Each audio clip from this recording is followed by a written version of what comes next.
bunch of lies for the last time. Shed these last tears and said your goodbyes. I don't even blame you, babe. This was past time. We had a good life. I enjoyed every bit. I guess forever came in a blink of an eye. I can't watch you leave. Feel like suicide. I'm breaking down, babe. I'm breaking down, babe. I'm fucked up. I know the last time I said it would be the last time. I know the last one I told you she didn't mean nothing. You said it plenty times exactly what you need from me. I got beside myself and treated you like a regular woman. No, I don't wanna lose you. But I can't blame you. No, I don't wanna lose you. I can't. But I can't blame you. I did a bunch of things. I caused a bunch of pain. Think you would tolerate it. I must been insane. No excuses, babe. I don't have it. I can't make no excuses, babe. I just can't. Thought we would grow together. It seemed like I just buried you. All the rain came in, baby. You just couldn't bloom. I broke your heart. I broke your heart. I broke your heart. I know the last time I said it would be the last time. I know the last one I told you she didn't mean nothing. I said it plenty times exactly what you need from me. I couldn't get it right or come through if you needed something. No, I don't wanna lose you. I just don't wanna lose you. But I can't blame you. I don't blame you. Sing that thing.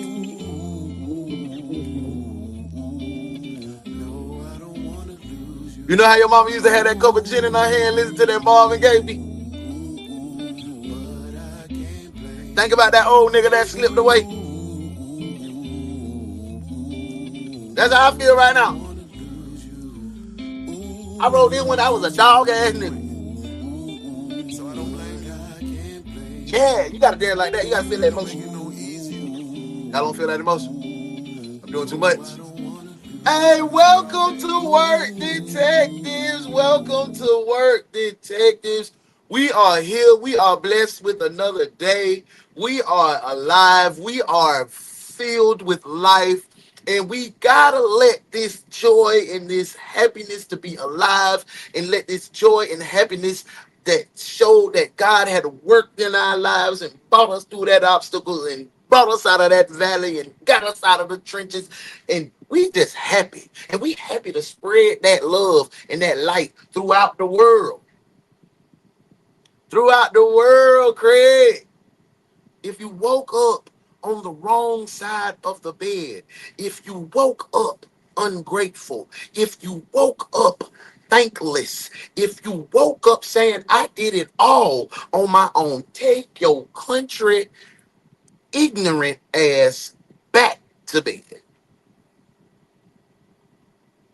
See, because what we gonna start doing now is being acknowledging of the greatness and the goodness of God in your life. See, you walk around here with your chest out and your hands in your pocket, filled with pride. I did this, I did that, I did this, I did that, I did this, I did that, I accomplished this, I accomplished that, I got this degree, I got this job, I got this view, I got this like, I got this. You ain't do a damn thing. Because you got to go back, go all the way back when you was just a little twinkle in your daddy's eye. God had a plan for you then. He had this all written out. But you so full of ego, pride in yourself that you think that you bigger than the program. And then you get into your room and you be crying. God, I just want to hear your voice. You heard your God's voice because you did everything. You were the one that achieved this. You did that. But he gave you breath and life and knowledge in your body. But we ain't thankful for that. We forget about that. You know how your people in the hood say, you forget. Nobody don't want to preach with me this morning. Nobody don't even want to talk. You forget where you came from. And I ain't talking about the streets. I ain't talking about the niggas in the streets. I ain't talking about your mama because you came out your. You forget where you came from. I had to get that to somebody. I had to get that to somebody because you got on your horse and you forgot about God. You got too high and you thought you was zooming through life. I'm successful. I'm doing it all. And I ain't get on your knee, ain't bow your head, ain't close your eye and say thank you. And you wonder why you fell off. Now that was you. Now that was you. Good morning. Good morning. Good morning. I don't know where that came from, but I had to get that to you. I don't stop when God tell me to deliver a message. I'm not your typical church goer. I'm not your typical preacher. But when God give me a message to give you, I don't give it to you. No, I don't fluff you down. I'm not gonna fluff you down. You're too high on your horse. You think you're bigger than the program. Program is God. Don't forget that. Hey man, say man, we in the building. We feeling amazing. We are here. Did y'all get to see? Yesterday was a big day. Yesterday was a big day because we had Grown Folk Talk, and Grown Folk Talk was a great show last night. If you did not see the show, go back and watch. Go watch the replay. It was not like the other Monday shows. We talked about building each other as men, building a community of men, holding men responsible. We talked about us. So if you usually get in your feelings because we be kind of chastising what ladies do in relationships or how relationships go, this is the show for you. Go back and see. We corrected us. And sometimes we need to do that. But I done talked y'all head off. And yesterday we debuted Night Shift. DaOne's break room was the lounge looked good over there on the night shift. It looked real good. My boy Boss got a show tonight, so we might pop off night shift. I think he pop off. But Boss, what time you pop off? If Boss in the comments, I ain't look at the roll call yet. If Boss in the comments, what time you pop off? I think what y'all think about Selm? About Selm, you want to do night shift? We'll pop out for night shift. Night shift was good last night, and I ain't send it out to nobody. I ain't do none of that. I ain't do that. But I'm telling you now, night shift. You got a morning crew, you got a night crew. Just in case you can't make it in the morning, you can come get some of that work at night. Get paid. In case you want to do double shifts, you want to come do morning shift, night shift, come get your money on it. Y'all, we are trying to find out what happened to Officer Hansy, who was responsible for robbing and taking the money and checks. So y'all got to be sharp on that. We're going to have another installment of that case on Friday as well. So make sure you tune in. But we might be, this week, we might go ahead and give out some more lunch vouchers. We're going to give out some more lunch vouchers this week. It's a big week for me. My baby leaves. She's at college Saturday. Leave Friday night. She rolls Saturday and come home Sunday. So it's a big week for us. Keep in your thoughts and your prayers. Let's get to it, man. When we come back, we're going to get into see who at work. We're going to get into the roll call, but make sure you spend by the HWY highwaycollection.com. Enter the discount code UNO, and you will receive a discount off your merchandise. When we come back, man, we going to see who at work, who clocked in, who ready to go. Roll call up next. Welcome to Work Detectives. Let's do it. Roll call. Hurry up, detectives. It's time to work. Let's see who is in the building. Got my girl Sharon in the building. Good morning, detective. How you feeling? My girl Sharon being here. When I hit the door at 5:00, she be in the door at 5:10. I appreciate that, man. That's real love. Since you came on the first day, since Muffin invited you over, you came on the first day, you ain't miss a beat, and I appreciate that. Thank you. My girl Muff in the building. What's up, Muff? Good morning. I hope you are in a good place and in a good space. Happy Taco Tuesday. We're gonna do Taco Tuesday tonight because it's gonna be my baby last Taco Tuesday in the house. I told Shawty, I said, hey man, stop saying this the last of this, the last of that. We just taking Shawty to school. She's not going. We ain't having a funeral. We should be happy. We should be celebrating. And that's something that I told Shawty, we gotta get out of this horrible ass mindset.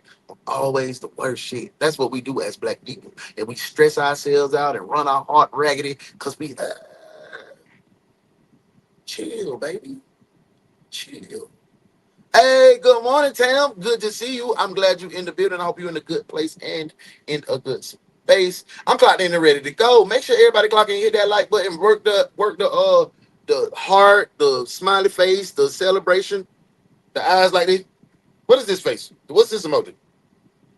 Is that surprise? Surprise. Work the surprise in the one armor. Hey Sharon, hey, it's that boy Boss Man, Blake, first male detective in the building. What's up, boss? I hope it's good. Yep.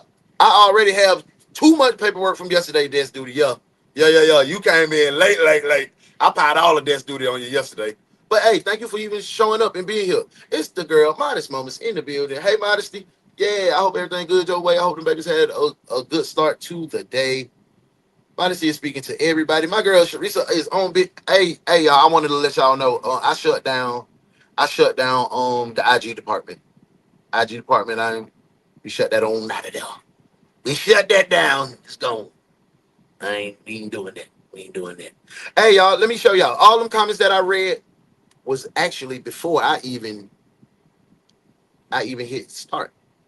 And that shows me that y'all rock with me. And I love y'all for that. And y'all tapping in, y'all tuned in, turned up, and we have a good time. That means a lot to me. Y'all don't understand that. I appreciate that. Hey, Psych feet in the building. Good morning, good morning, good morning. I hope you're in a good place and in a good space. Boss speaking to everybody. Fee saying she correcting that. Everybody, we knew what you meant. See, we ain't doing no tripping. Let's get it. Let's go. Hey, everyone. Good morning, everyone. Yeah. That's me. I just put a little whoop in there. Y'all make sure y'all get to the 150 XP points today, and we gonna be rocking and rolling. Writings of a Narcissist, real music though. Yeah, it was real life, real life. Thank you. That song rise. That was me being a dickhead to my wife, and I wrote about it, bro. You know what? The toughest thing that I had to do is listen to that album with my wife in the car, because it brings up a time when I was in shit. I don't ever run from it though. I don't run from it. I stand in it because that's the way she healed. If she want to talk about it, I got to be able to talk about it anytime. It could be 2 years down the line. Healing don't take no 2 months. Got to be when you make a mistake, but you can't tell nobody how to hurt from it. You can't tell nobody how to heal from it. You just got to be man enough to deal with it. And let the people heal how they heal. If they want to ask you 63 questions about why you did it, you got to answer 63 questions about why you did it. Hey, Detective Sherry interview said the IG department was trash anyway. They wasn't even commenting or speaking on that. And get them out of here. That's detectives, hey man. Hey man. Hey, ooh, that's about I did this, I did that, I did this, I did that. All you need is a good beat and drop that. Yeah, we lit. Hey, this Tatum early in the building. Good morning, my boy on there. Yeah, they be sleeping on GFT. Yeah, they missed out. But hey man, we ain't begging you to come. Cause we be dropping real jewels. Come on over there. Man, go live when you feel, bro. 8 p.m. Well, hey, no. You go at 8. No, so we want to, I can't go live and support at the same time. So if you go at 8, I'll go at 6 because I know my show will start. It'll be about 2 hours for the night show. And we'll come over there and support. That's how we do it. Hey, Darius said, hey, Modesty. What up, boss?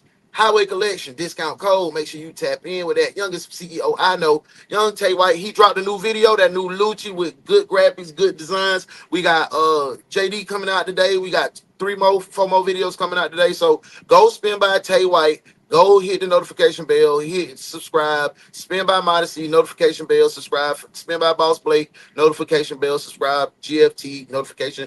Grown Boat Talk 912 on YouTube, notification bell, subscribe. Get in there.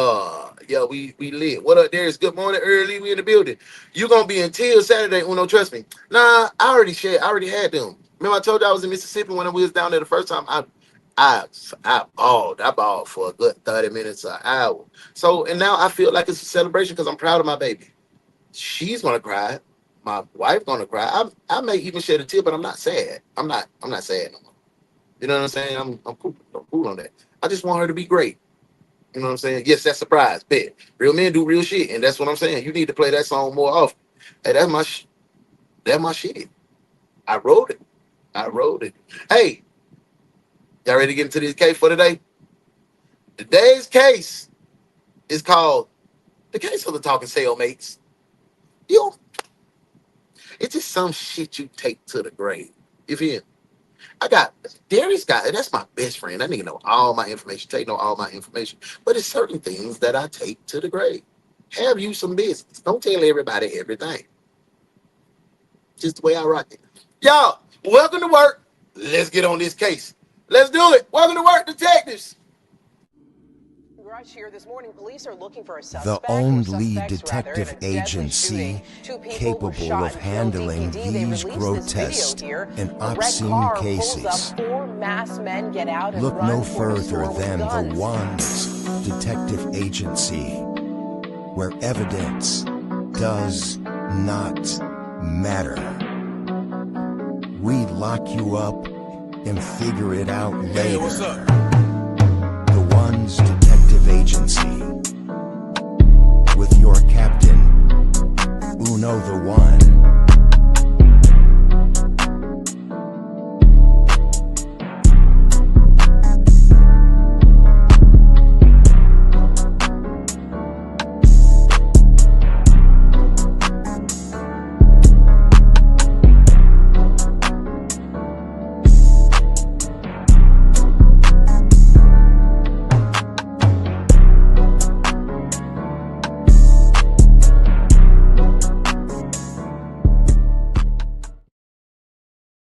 Took pleasure in the heinous methods of torture he inflicted on others as he moved from one horrific relationship to the next.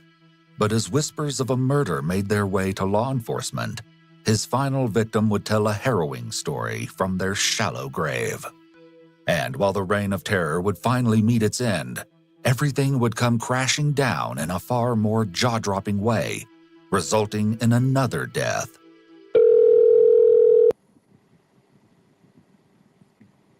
I'm not following. I'm not following. I think I need to run this back. Let me run this back. I was lost. Let's go. A cruel monster took pleasure in the...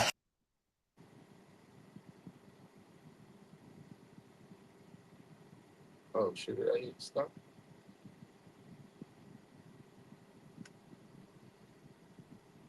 This make me mad already.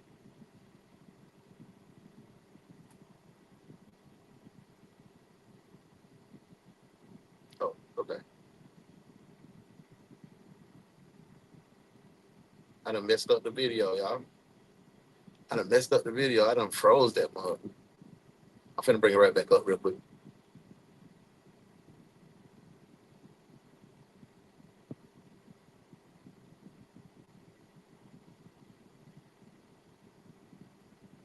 That? What the hell done happened to the video? Lord have mercy. I gotta send it all the way back over. Appreciate y'all, man. Take 2 seconds to get this right. I switched over to the to my plug right now, so I hate when the internet be tripping, so I wanted to go ahead and get it right. 2 seconds, the video will be up. I deleted and re-downloaded it. Finder, boom. There we go. Playback 93. Let's do it. Sorry, y'all. Appreciate y'all being patient with me. Boom. Let's go. Took pleasure in the heinous methods of torture he inflicted on others as he moved from one horrific relationship to the next. But as whispers of a murder made their way to law enforcement, his final victim would tell a harrowing story from their shallow grave. And while the reign of terror would finally meet its end, everything would come crashing down in a far more jaw-dropping way. He looked like the type that abused women. Women or kids. Women or kids, man. He looked like the type that abused women or kids. Let's get to it. Resulting in another death. Hello? Hello, this is a free call from an inmate at Santa Fe County Jail. Hey, what are you doing? Oh, Miss driving. What are you doing? How are you feeling? Good. I need you to call a detective for me. I need to talk to one because I know of something that happened to a little boy that kind of happened to our sister, and I need to talk to somebody. And you found out about that in there? Yes. I can say it. You found out that somebody was, can I say it? A kid, yes. Murdered. Yes. The catalyst that set everything in motion. I never can understand why y'all fools get into prison, commit a crime, right? That you might wag on this crime, on said crime, but you get in there because you want to be Billy the damn baddest ass. And get in there, yeah, I done did this to such and such. Now you're at stupid, goofy, lame, dog.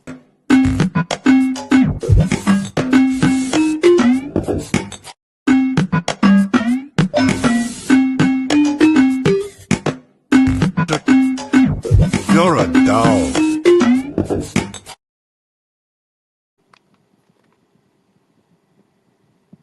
Began as nothing more than a casual conversation inside the confining walls of a prison. Two inmates at the Santa Fe County Adult Detention Center in New Mexico struck up a quick friendship. One of the women, however, had a shocking secret, and on one fateful day, she laid it all on the shoulders of her friend. Suddenly, the inmate was burdened with an astronomical moral dilemma. She knew she couldn't keep this kind of horrific secret to herself, and placed a call to her sister. You found out that a kid was murdered in there? Yes. You mean by one of his parents? Yes, but I don't want you to... And she confessed to you? Yeah. Shortly after law enforcement received the alarming message, an urgent meeting is about to get underway. The inmate, whose identity will not be disclosed out of fear for her safety, Well, she doing is Hail clearly in a Mary. state of She doing Hail Mary in that mud. Who she finna tell her must be a Jeffrey Dahmer type situation. I'm on that, I ain't even roll. So I got to do that Motorhead. Y'all see that? Say it is 38%, 38.07% THC. Yeah. stress and seems to be praying as she waits for detectives to enter the interrogation room. In just a few minutes, the moment of truth will arrive, and everything will begin to unravel. Okay. Yeah. I brought you out because a person, an anonymous person, I'm sure you know who that is, called me, brought things to my attention. I monitored the jail phone calls and heard some information, so that's why I brought you out to hear what you had to say, okay? Mm-hmm. So would you tell me a little bit about what's going on? He's stumbling over his words already. And what happened here stays here, okay? I don't like when the interrogators come in this mug not confident. Nah, but you get a better response in the Amazon. I hate when the Amazon people pull up in my driveway, bro. Like, bro, why you gotta pull up like you Bigfield? You pull up to the garage. Stop it. Back to the case. The person that told me the story is a really, really good friend of mine. I've been praying about it a lot. I don't know if I can, I don't know if I can honestly talk. I just know about something that's happening. The little kid buried it somewhere, and she told me a lot of stuff, and I don't want to, I don't want to, live with this. Our boy Poindexter, man, he ain't never come and get our junk right. He the IT. He the IT, man. I'm gonna talk to Poindexter, see if he can get it right. It has a lot to do with it. I did. I put the ticket in. He got me. You see me back. I understand. Oh, they done fucked us over, bro. You think of this person as a friend, but at the same time, I think it's drunk. The person it happened to. And I don't mean to bring up the past, but I understand that you had something like that happen to you and your family. Not tell them patients to move out of the way. Yeah. So, with that being said, you got to think about what the right thing to do is. It's possible that upon hearing the details of the inmate's own trauma was triggered.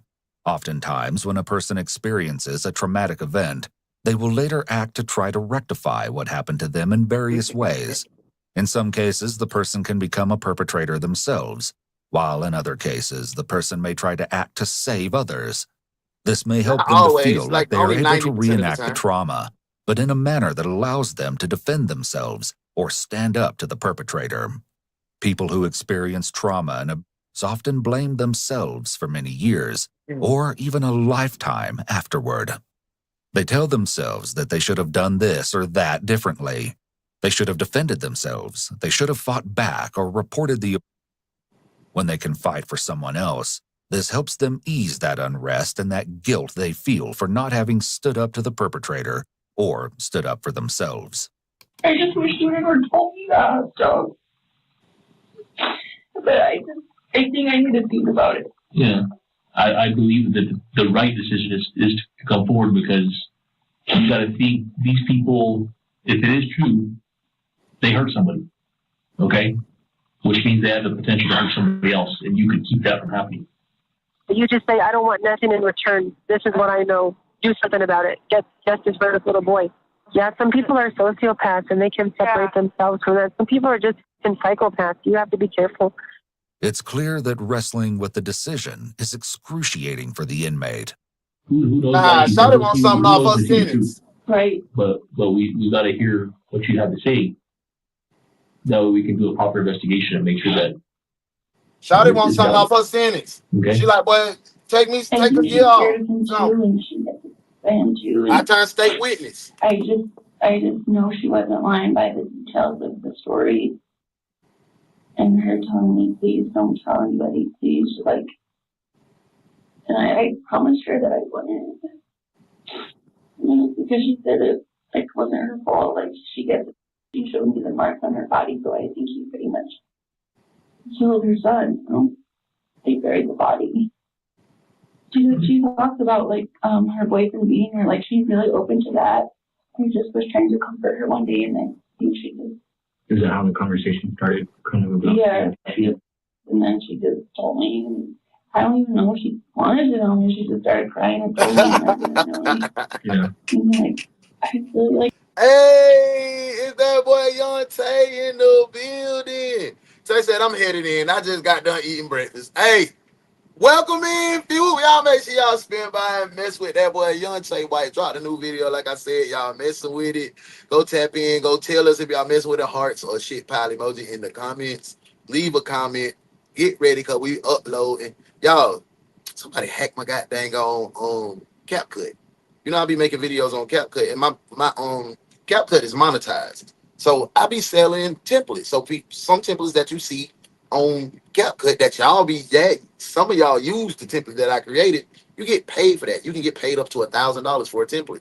But for my template, I only got like $100. And I hit 2 times on the template. I made like 70, but they only use like 2. So, you know, mine's monetized. Every month, you can actually every single month, I go try to make my payment. It's always something. I woke up the other day, did an edit. I had some dude from China.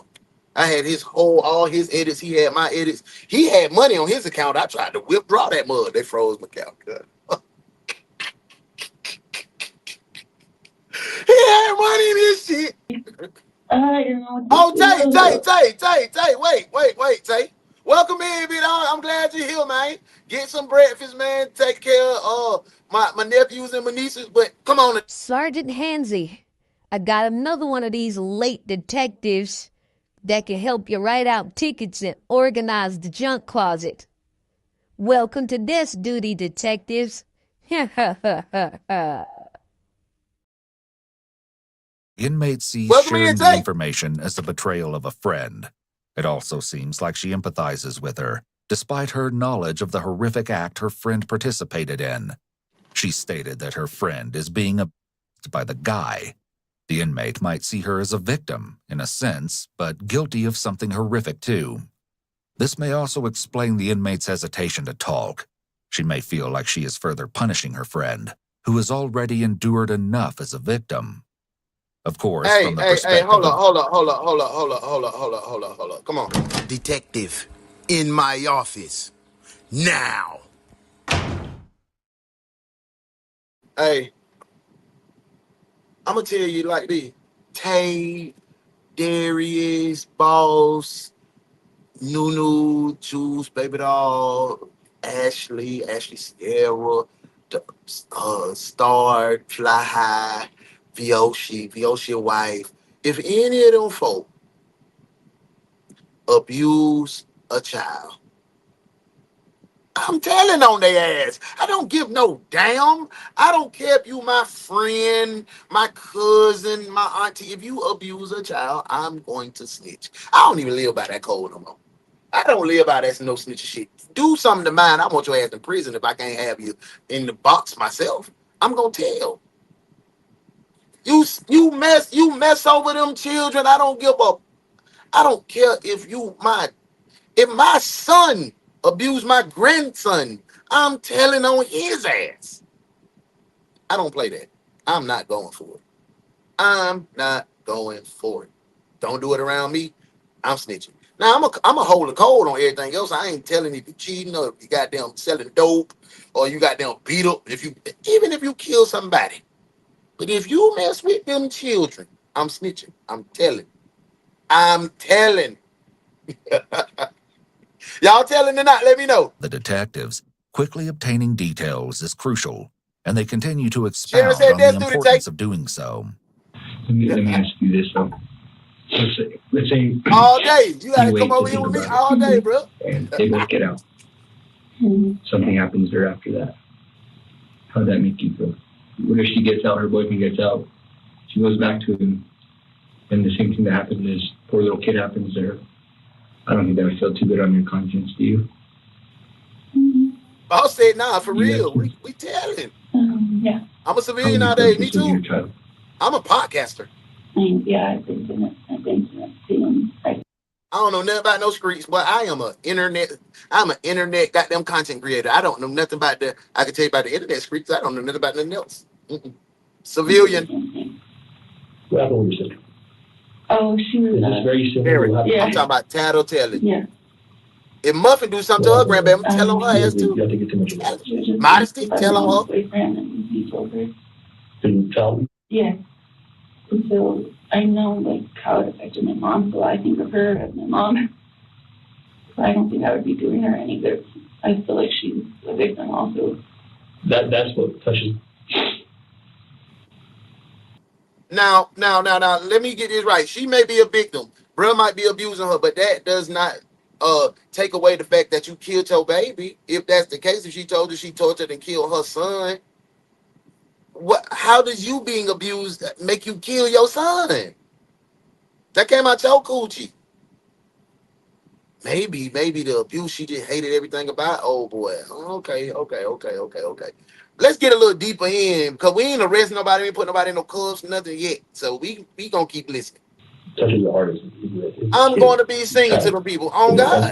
Singing like a mockingbird. I know you're having a tough time.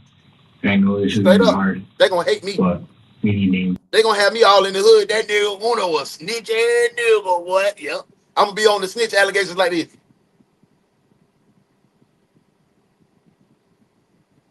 Forgive me. Potential murder. It's not going to be just as easy as us letting you go back. Let's go big. We know you have knowledge about this. You know what I mean? I'm hoping that you're going to be a good person. First off, what is her name? What's your family? I can't do it. I can't. He just said, I'm hoping that you were going to be a good person. I told y'all I wanted to. Detective, get out my face, bro. Did you really just ask that question? Are you kidding me? Damn, dispatch, you dumb. Get this person off the phone. They need a job at McDonald's. You can't be that slow as dispatch. Sheesh. Damn, dispatch, don't.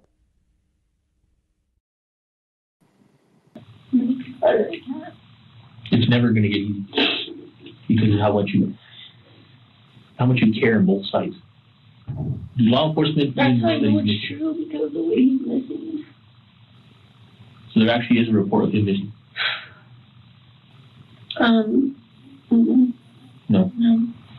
While the detectives are sympathetic to the inmate's misgivings, the gravity of the situation is enormous. They subtly inform her that if she doesn't reveal what she knows, she could potentially be facing the criminal charge of obstruction. Cornering the inmate might give them the outcome they want, as she might reveal what she knows in order to avoid criminal charges. So y'all bring me out my cage. I tell y'all my cage, my cell. I tell y'all that I want to talk to y'all about some information. Then you say, if I don't tell you the information, you won't put me in jail. Well, take me back to jail. I'm not giving you shit. That doesn't work, man. I don't know why y'all feel like you can threaten me with some time when I'm trying to help y'all out. But in case that don't even like, come on, man. That's how I'm gonna smile in my mugshot. That's exactly how I'm gonna smile, Mo. Like, for real. Don't play with me. Let's get back to the case, man, because this is not making no sense to me. How these detectives gonna put this lady in jail for? I said I needed to talk to you. Now you coming in with this rough housing type shit, man. Get bad. Get bad, man. However, it would be much better to get her to willingly cooperate. They would likely get more thorough and detailed information from her I if she agree. doesn't feel threatened. By establishing some rapport with her, it's likely that the detectives could get her to the point where she feels comfortable speaking. An intermission of a few hours occurs, giving the inmate time to do some soul. So y'all treat her like she the grandma. No. The girl says she's scared to tell because she in a cell with this woman. Y'all ain't even taking that into consideration because y'all did some lackluster ass police working. Y'all don't got enough evidence to goddamn make these charges that you got on this lady stick. This lady, the cellmate, is coming to provide you some stuff doing your police work, and the only thing you can offer her is a hard time. Detectives. Boom, boom, boom. You a ugly dog. Boom, boom, boom, boom, boom. You a ugly little dog. Boom, boom, boom. You a ugly, ugly, ugly dog. Boom, boom, boom. You a ugly little filthy ass dog. Boom, boom, boom. Okay, well then if that's what it is, then you're probably gonna, like, if you talk to him, then you have to worry about your own safety too, because people are sick enough to do that to their own kids. Imagine what they're capable of doing to someone else. Yeah. And people are just crazy like that. They don't have souls in there. They don't have a heart. Exactly. You're not like that. You're lucky, but most But the motherfucker ain't telling them what they wanted to hear. Shaking my head. So don't let that into your soul. Back. You be separate than that. Take me back to myself. And you do the right thing. You never get tired of doing the right thing. God works in a lot of mysterious ways, and God probably has a plan for this little boy to have peace. Yeah. So this is all in God's hands. So you shouldn't worry about nothing, but don't put yourself in danger. When she enters the room this time around, the inmate is accompanied by her attorney and has come to terms with her decision. So y'all really pressed this girl. Y'all really pressed her so hard that she needed an attorney to give you information that's not even pertaining to her case, about her cellmate's case. But y'all want to charge her? Y'all full of shit, boy. That is terrible detective work. Terrible detective work, bruh. Out of concern for her safety, a judge has agreed to her early release, provided that she divulges to detectives all that she was told. Though the inmate has no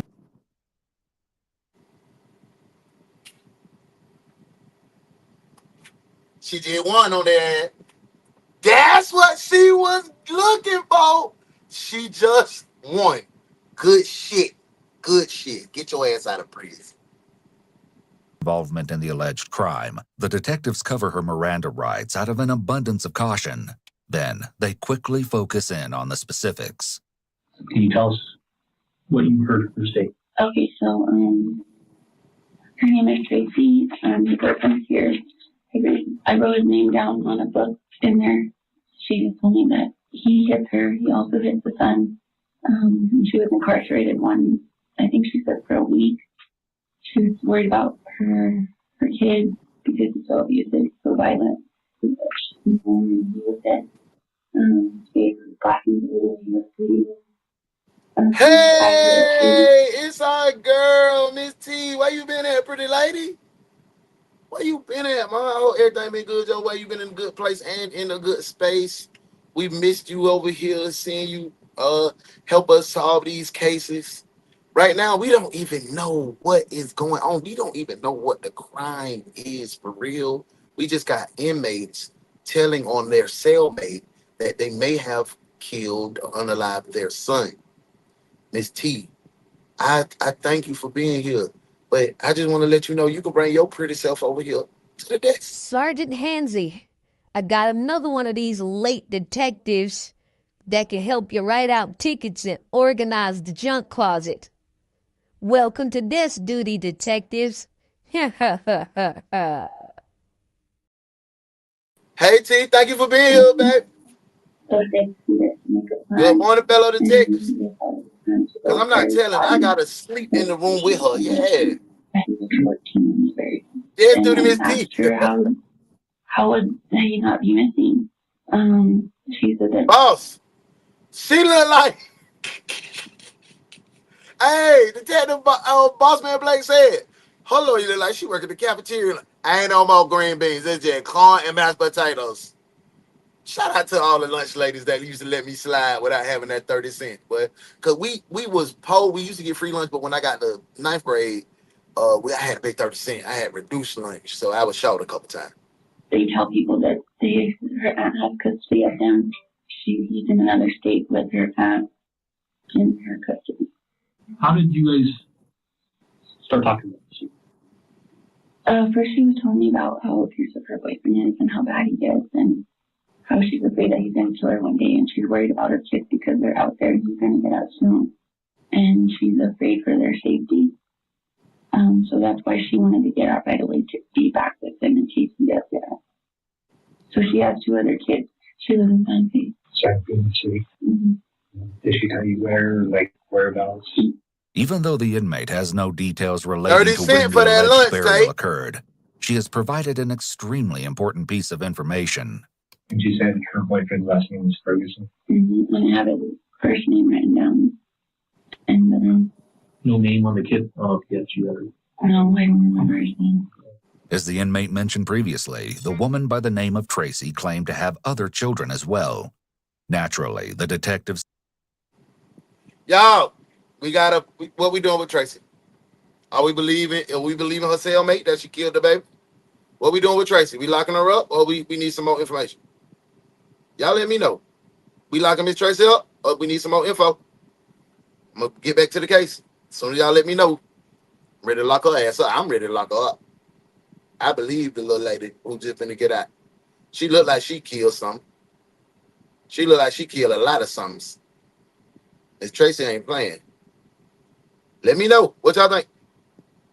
sees the urgency in the situation. Like I told you from the get-go, I'm concerned. You just told me she had a... Yeah, she's worried about them because they're homeless right now. They're living in a truck, she said. And I asked, how does she treat your other kids? She treats the daughter very nice. Miss T said, hey, let's lock her up. Yeah, let's go ahead and secure her. Modesty said, lock her up. Let's get... Detective, put the cuffs on this one. At least until we figure it out later. Cuff him, now. Tracy, we got you. You detained. Or she'll leave for a while. He said, you better come back or I'll kill your other kids.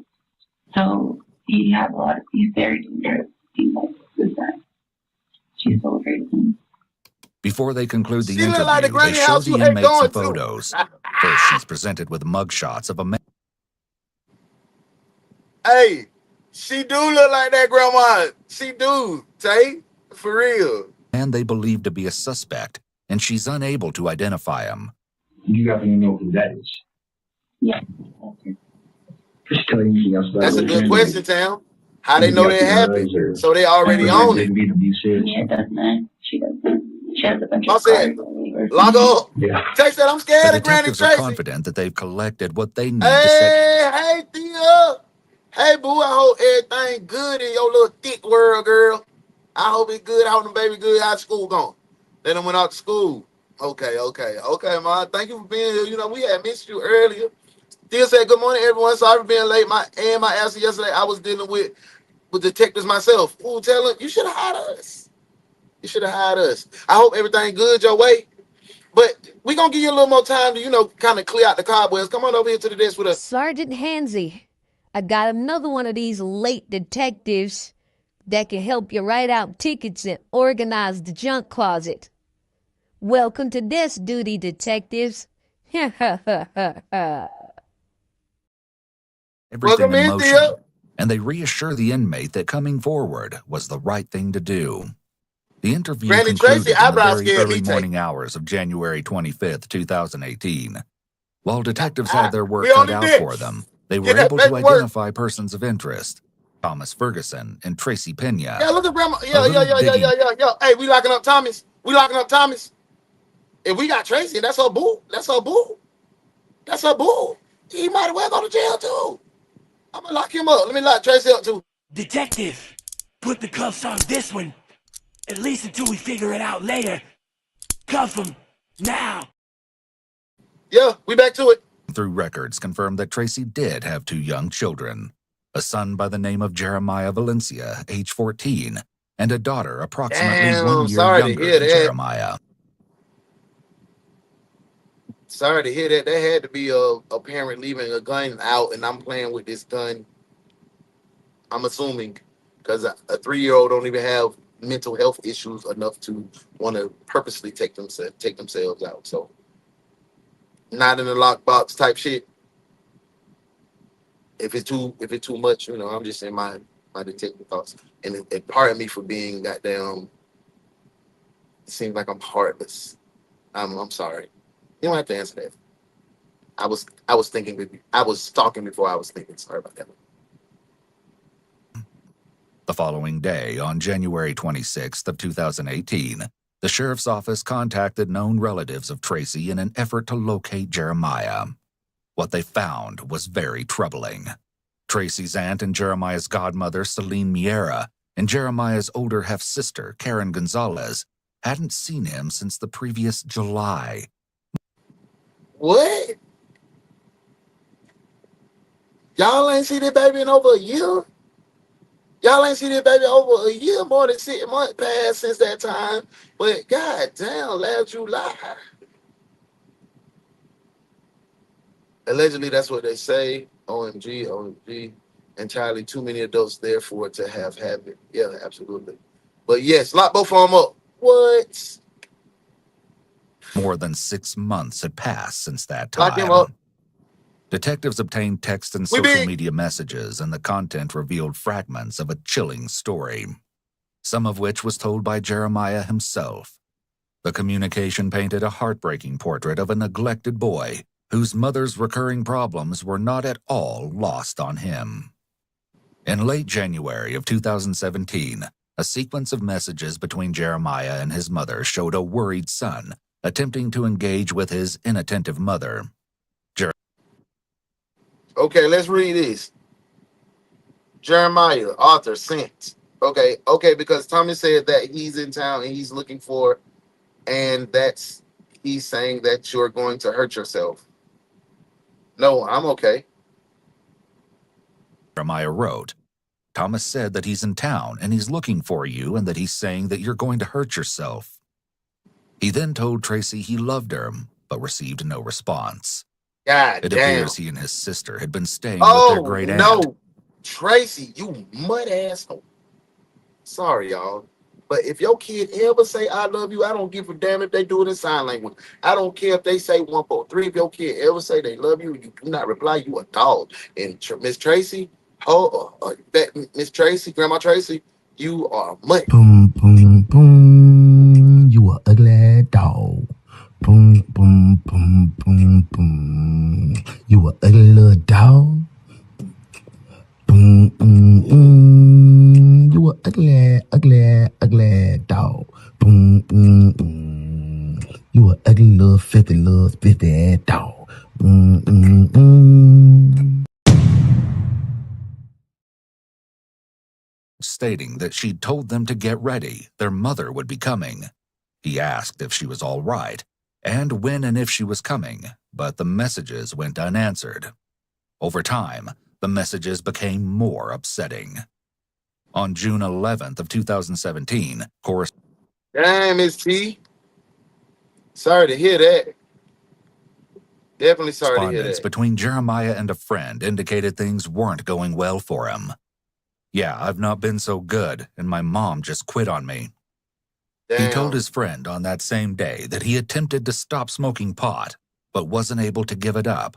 When his friend asked how his mother was doing, he replied, "My mom is not doing good. She's doing very bad. She's doing drugs."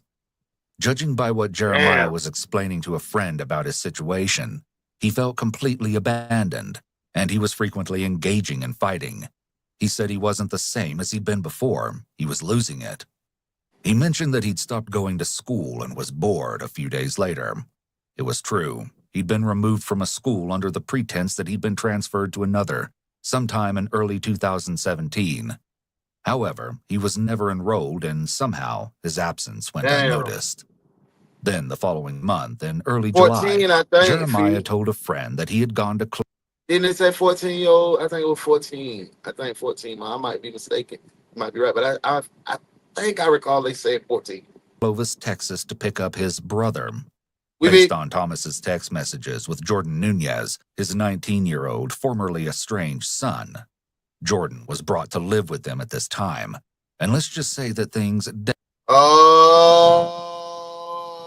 Oh, Jordan killed him. Jordan killed him with the orders of the parents. They bought the 19-year-old because they didn't have enough heart to kill the 14-year-old. Oh, she got 2 children.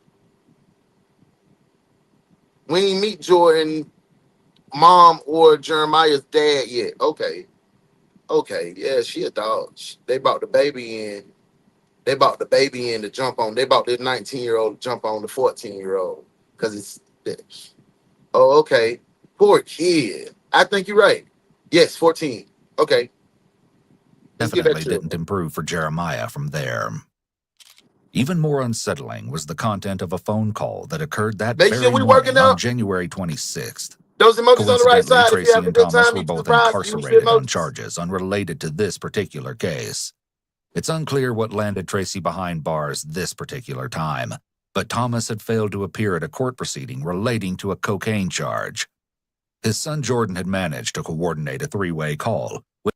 Hey, wait, y'all, we ain't locked little Jordan up. We let his ass slide. Because he's 19, he grown.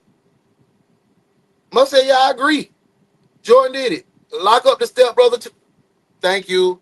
Let's lock this fool. Detective, put the cuffs on this one. At least until we figure it out later. Cuff him now. Yeah, get on which led to a rather suspicious conversation. And due to the information provided by Tracy's fellow inmate, recorded phone calls were already being closely monitored by the sheriff's office. I've been crying every fucking day. Like, I cry almost all night long. You a lie, Tracy. You a damn lie. No matter what. Like, she just pissed me off.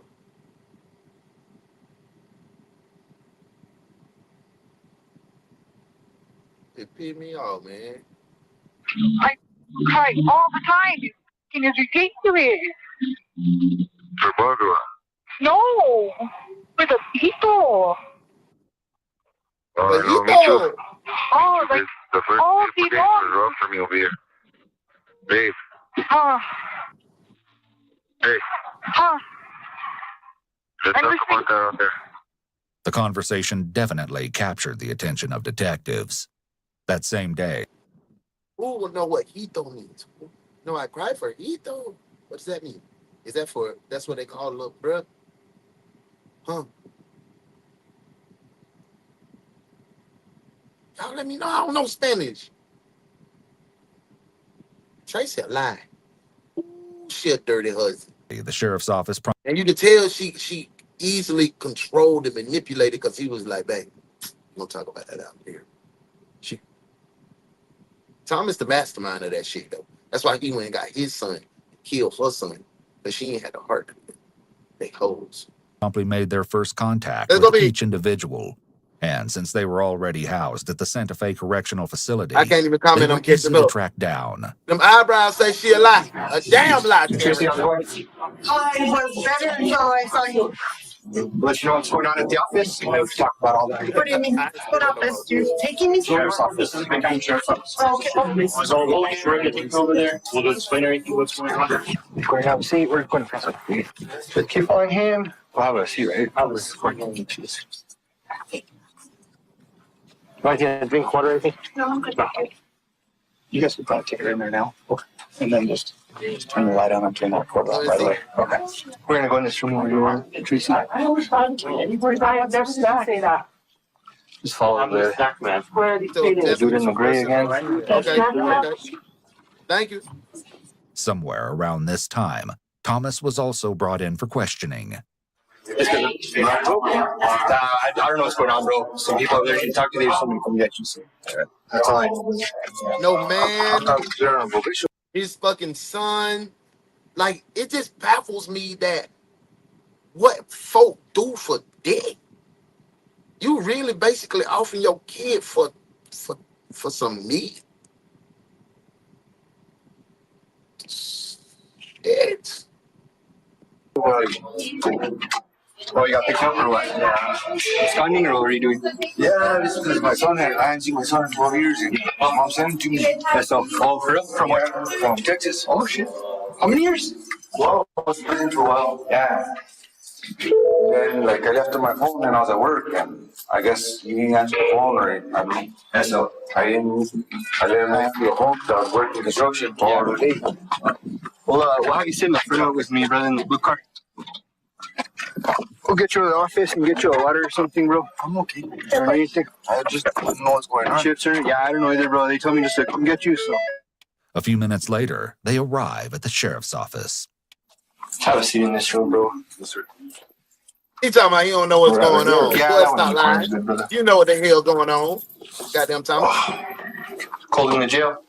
It seems the detective is priming Thomas for the pending interrogation that will be led by another detective as they engage in small talk and establish rapport. What's your son's name? Jordan. Oh, well, didn't he punch some dude up north? Yeah. Because you lost him Ferguson, huh? Yes, sir. Yeah, I heard about that, bro. As a matter of fact, Thomas's 19-year-old son, Jordan Nunez, had punched some dude. And seeing how he will soon become an integral part of this whole catastrophe. He Billy. Jordan Billy of the family. He Billy badass, huh? Okay. I like them type. I love the Billy badass. It's important to include details of the altercation that occurred the month prior. It was early the previous December, and wouldn't you know, it was all captured on video. Surveillance footage shows Jordan and a friend exiting what appears to be a grocery store around 8:15 that night. A vehicle pulls into the parking lot and parks near a white truck. Two people exit the vehicle and head for the store, but the male figure soon turns around, and we see Jordan exit the passenger side of the truck. It appears the two have words as Jordan follows the man, both heading toward the store. Then Jordan gets in the man's face and lands a sudden punch square in his jaw. We see the man and his girlfriend at the entrance at the store, immediately after the assault has occurred. It appears someone is recording the altercation on his cell phone. Police respond and speak with the man. Do you want to press charges? What do you want to do, man? Yeah, I'm thinking about pressing charges. So it's a yes or no? Yes. Yeah? Okay. They also catch up with Jordan, and he makes an intriguing comment as he gives his side of the story leading up to when he threw the single punch. When he called me name. What did he call you? He called me. Somebody's seen you getting a fight over, but, I'm a hothead, Perhaps an indication of his true temperament. The theory will be further supported as the story wears on.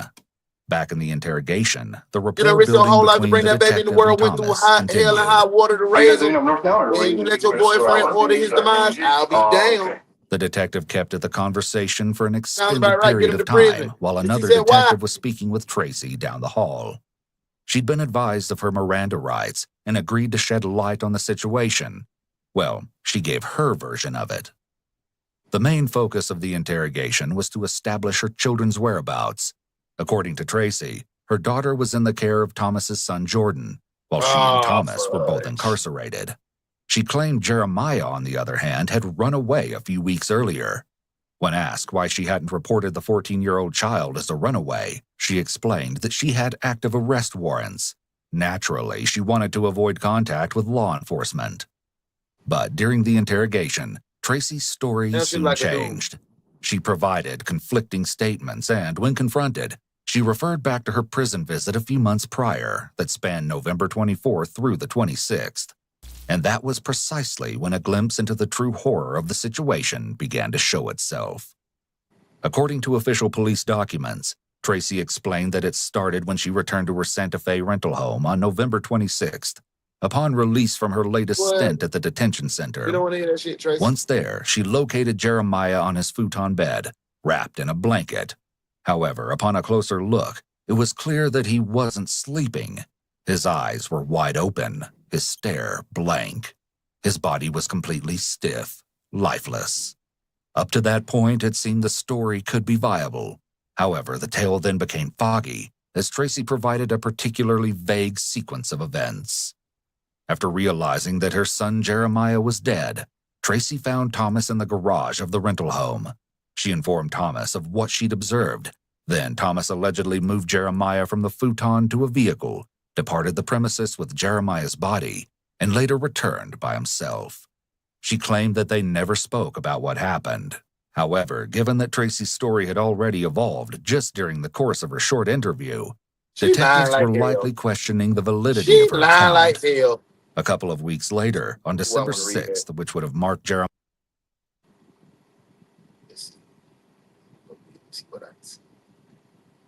Can't see that top part. They told me that Thomas would physically abuse Jeremiah, and when she would intervene, Thomas would physically abuse her, threaten to harm her for getting involved. Tracy told me that she was terrified of Thomas and was scared to ask him what happened, and she feared for her and her daughter's life. Tracy told me that Jeremiah was deceased and she checked on him, and she believed that he was murdered by Thomas. When I asked Tracy of the location of Jeremiah's remains, she told me that she didn't know. She thinks Thomas buried Jeremiah somewhere off in State Road 503. Tracy told me that on December 6, 2017, which is Jeremiah's birthday, Thomas took her to the location a few miles east of the residence and parked the vehicle off in State 503. The two of them walked a short distance from the highway, and Thomas told her that Jeremiah was buried nearby. Tracy told me that she wanted to contact law enforcement, but didn't because she thought Thomas would physically harm Jordan, A.B., and her. Tracy stated that she may be able to remember the location of where Jeremiah's remains were buried and could show law enforcement if they took her to the area. I determined an interview with Thomas Ferguson was necessary in the effort to locate Jeremiah Valencia's remains. Blank, blank, blank, blank, blank took place on November 26. Thomas advised blank, blank, blank, which he agreed to speak. Okay. Jeremiah's 14th birthday, Thomas allegedly drove Tracy to a secluded location a few miles east of their residence. They exited the vehicle and walked a short distance, at which time Thomas informed Tracy that her son's body had been buried nearby. Wait. And at that time, ladies, this man just walked you out here on your son's birthday and told you, yeah, your boy right out here. And you go back home and lay up with him. See, I ain't even say fight him, but try to kill him right there, because he gonna beat you. He gonna beat you to death. But you go back home and lay and make love to this man. You'll build the ass dog. Boom, boom, boom. You a ugly dog. Boom, boom, boom, boom, boom. You a ugly little dog. Boom, You a ugly, ugly, ugly dog. Boom, You a ugly little filthy ass dog.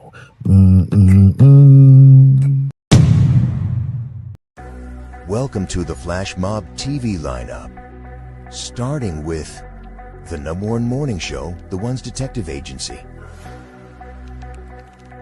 And the new video reaction show starring Tay White in Another One, You're Messing With It. Join us on Monday nights at 9 p.m. Eastern Standard Time with Bossman Blake and Uno the One as they host Grown Folk Talk.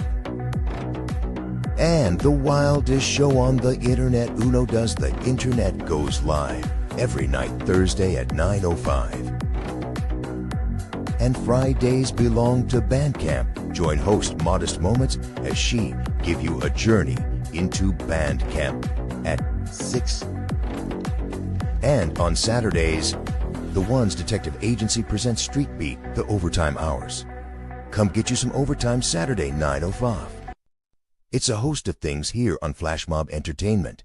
Don't miss. Clear that a conversation with Thomas was in order, and the rapport building phase had more than run its course. The detective quickly cut to the chase. Can I speak to you in private? Yeah. Just you. Can we talk in private? This is private right here. You know, the open city isn't watching this. I'll get them all out of that room. Get out of the room. They're all getting out. Go. Excuse me. Let's go. It's an unconventional setting for an interrogation as we strain to pick up bits and pieces of dialogue recorded by a detective's body camera. But the most important elements are captured, and you won't believe what Thomas is about to divulge. What did fool say?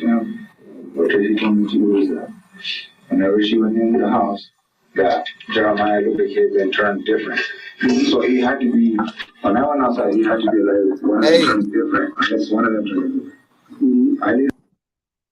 I laid him on the side, and he was facing like that. So he's saying he was already dead. Muff, Sharon, and Fee, y'all already reached 150 XP points. Hey, thank you for being interactive. She was facing like this. When I went down, she told me to pass away. She was looking up like that. Gil and Boss, and Darius, and Modesty. Just everybody. Yeah, like, everybody right there. Like, weird, like, that's not the way I need it down. He broke down crying, she broke down crying. I don't know. They talked about something. That's where my mind's at. You know what I mean? I don't. They're trying to blame me. You know what I'm saying? Why would your own son blame me? An interesting topic that we'll soon hear more of. Then, Thomas's concern swiftly transitions to what Tracy's daughter may or may not be saying. All she remembers is being at the house. She's not saying anything. So we don't have it. Her saying, Mom did it. Not saying it. We will find out. I have nothing but confidence in my team, because myself and my lieutenant, we're the commander of this. How are you going to know? Because I don't even know if he did it. I didn't know who was in the living room with them when they were there. You'd be amazed at what forensic science can do. Okay? I don't know if you watch TV, but there's some. Hey, he's trying to say he did it without telling on his son. Similarity. But I have gas consciousness first. Yeah, that's what I'm saying. We need to talk to her ASAP. Office of the medical examiner. Okay? Then figure out how we died.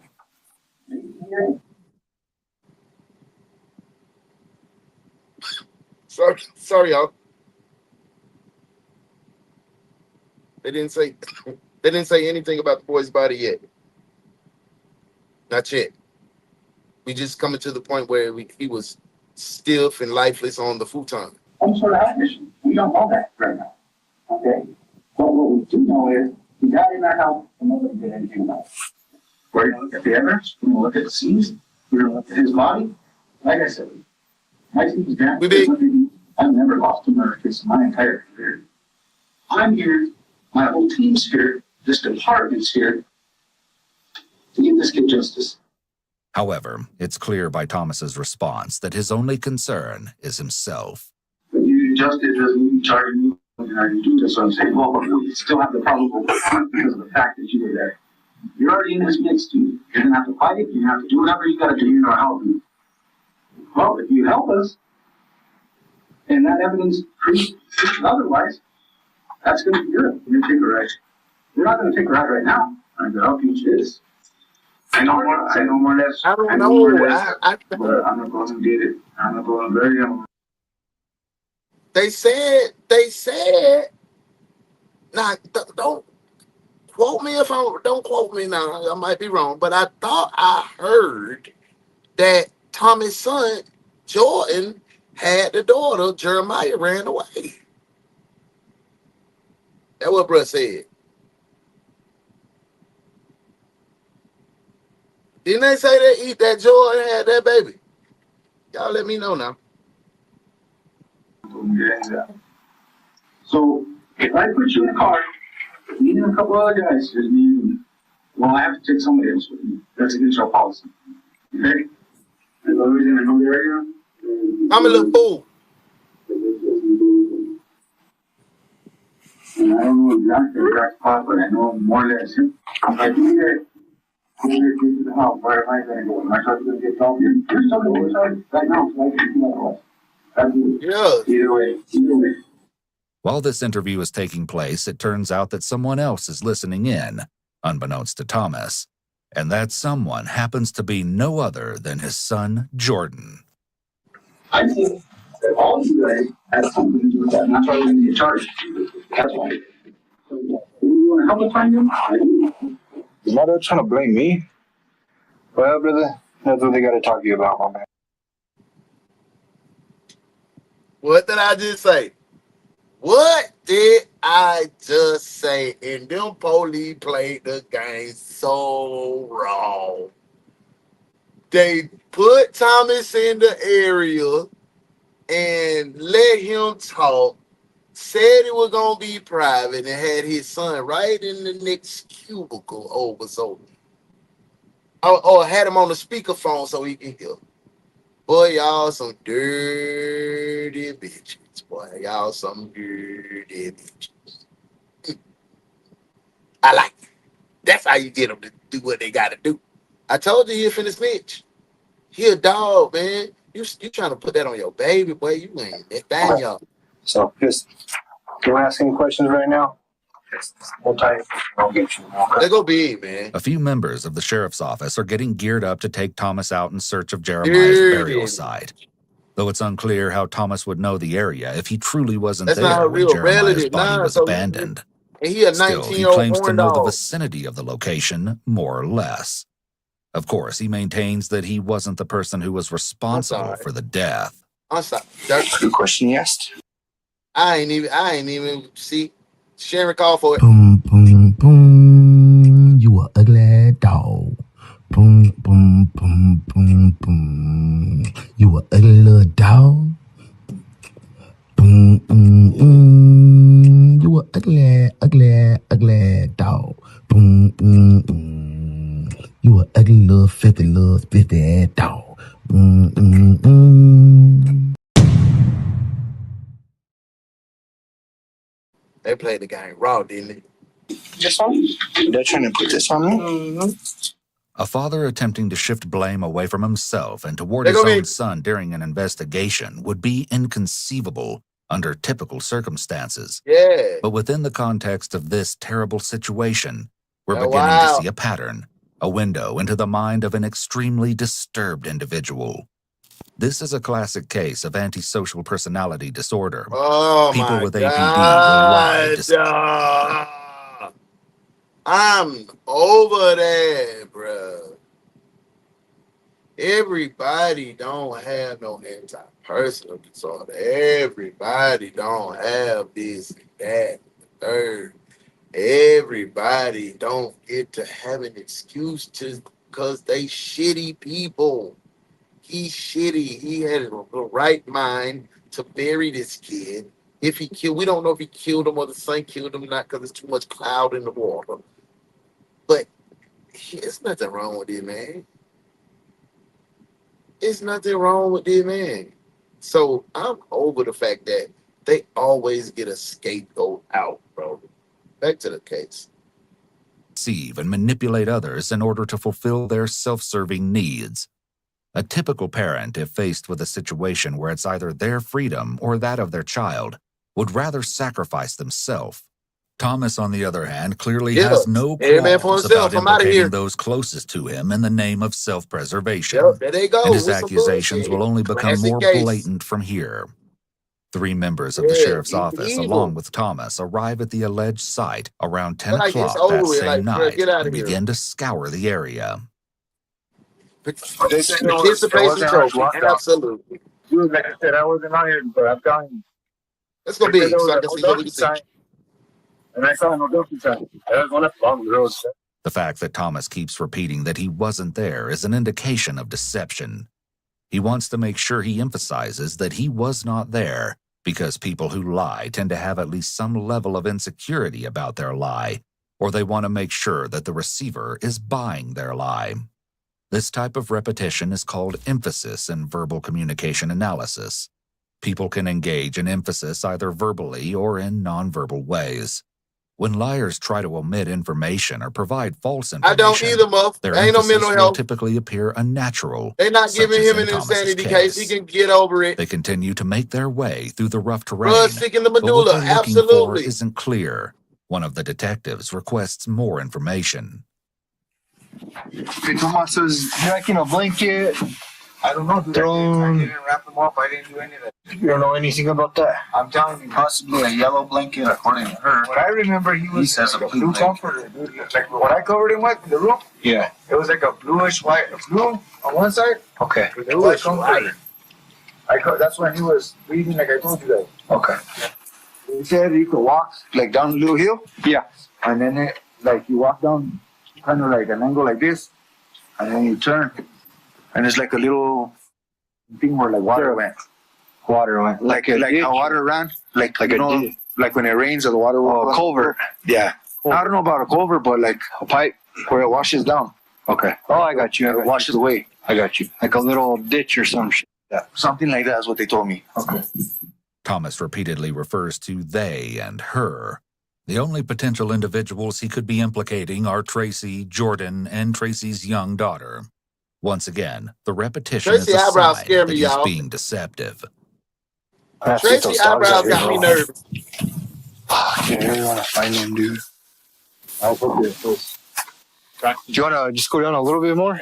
Yeah. I feel like he's right here, bro. That's what I'm saying. Somewhere right They here. can't keep saying that.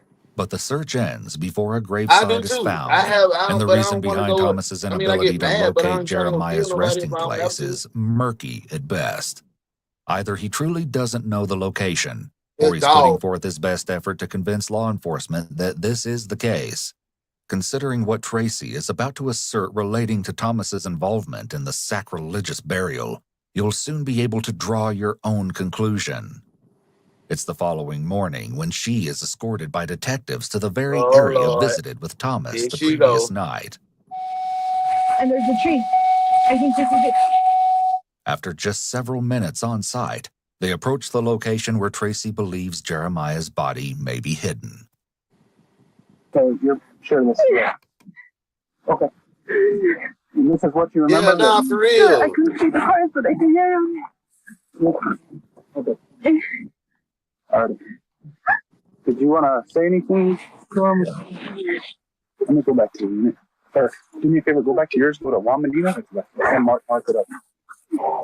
We're going to take good care of it. I don't care. I mean, the person for the rest of my life. I don't care. It's my fault that he's gone. But Like I told you, I won.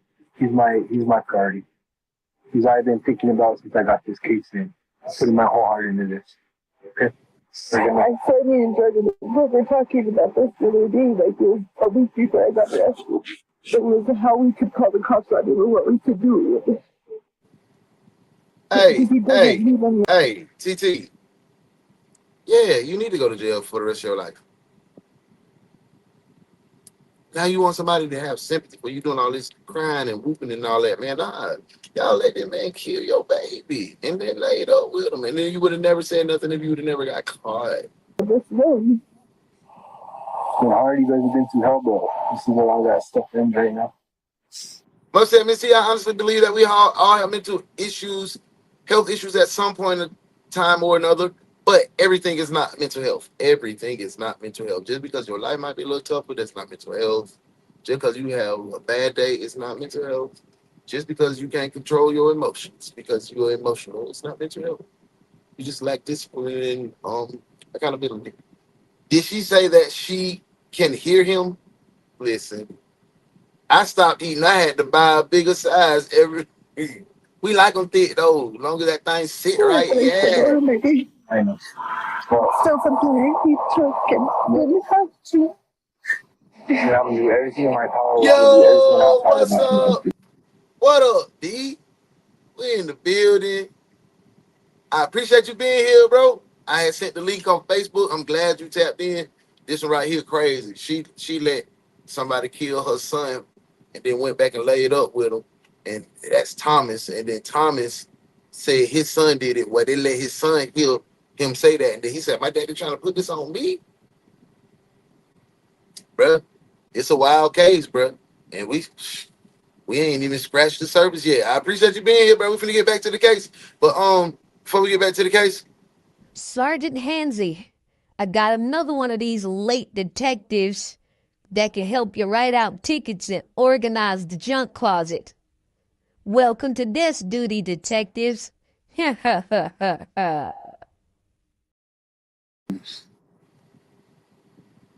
said, I don't even care if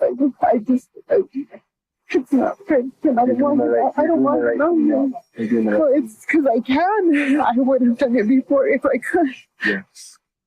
Not the Right state. now, I'm in a situation Get out of where I here. can, and it was just a convenient coincidence that we both got arrested at the same time, because every other time I come to jail, he's out beside me. Yeah, he did. And I see him, like, one day we were at the house. It was like a couple of days after this happened, and I was crying, and I started like clear, and he was like, Mom, what's wrong?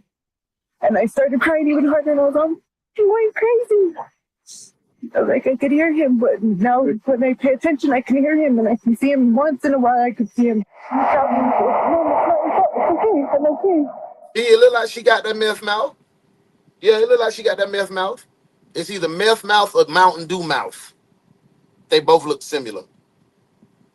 And then I would tell him, baby, let's just go. Just me and you will run away. We'll go away. We'll do whatever just to get away from him. A terrible way to live. Most of all for two children who were pulled into the mess by no fault of their own. Did this happen in the past? She looks older. Pull off the side of the road, and because I mean, I know when I was on patrol, if I would have seen a truck or something tucked in here, I would have came back here. You know what I mean? Well, he always had the dogs with him too, and for that reason, he'd just say, "Oh, well, the dogs need to go out." Tracy is referring here to several pit bulls she and Thomas kept. But this raises a disturbing question. Y'all can raise a pit bull, but couldn't raise your child. Y'all took better care of them goddamn pit bulls, but you got rid of Jeremiah. You ain't nothing but a filthy one. Boom, boom, boom. You a ugly dog. Oh, y'all missed the new Bob on night shift. Y'all gotta see it. Boom, boom, boom. You a ugly dog. Boom, boom, boom, boom, boom. You a ugly little dog. Boom, You a ugly, ugly, ugly dog. Boom, You a ugly little filthy ass dog.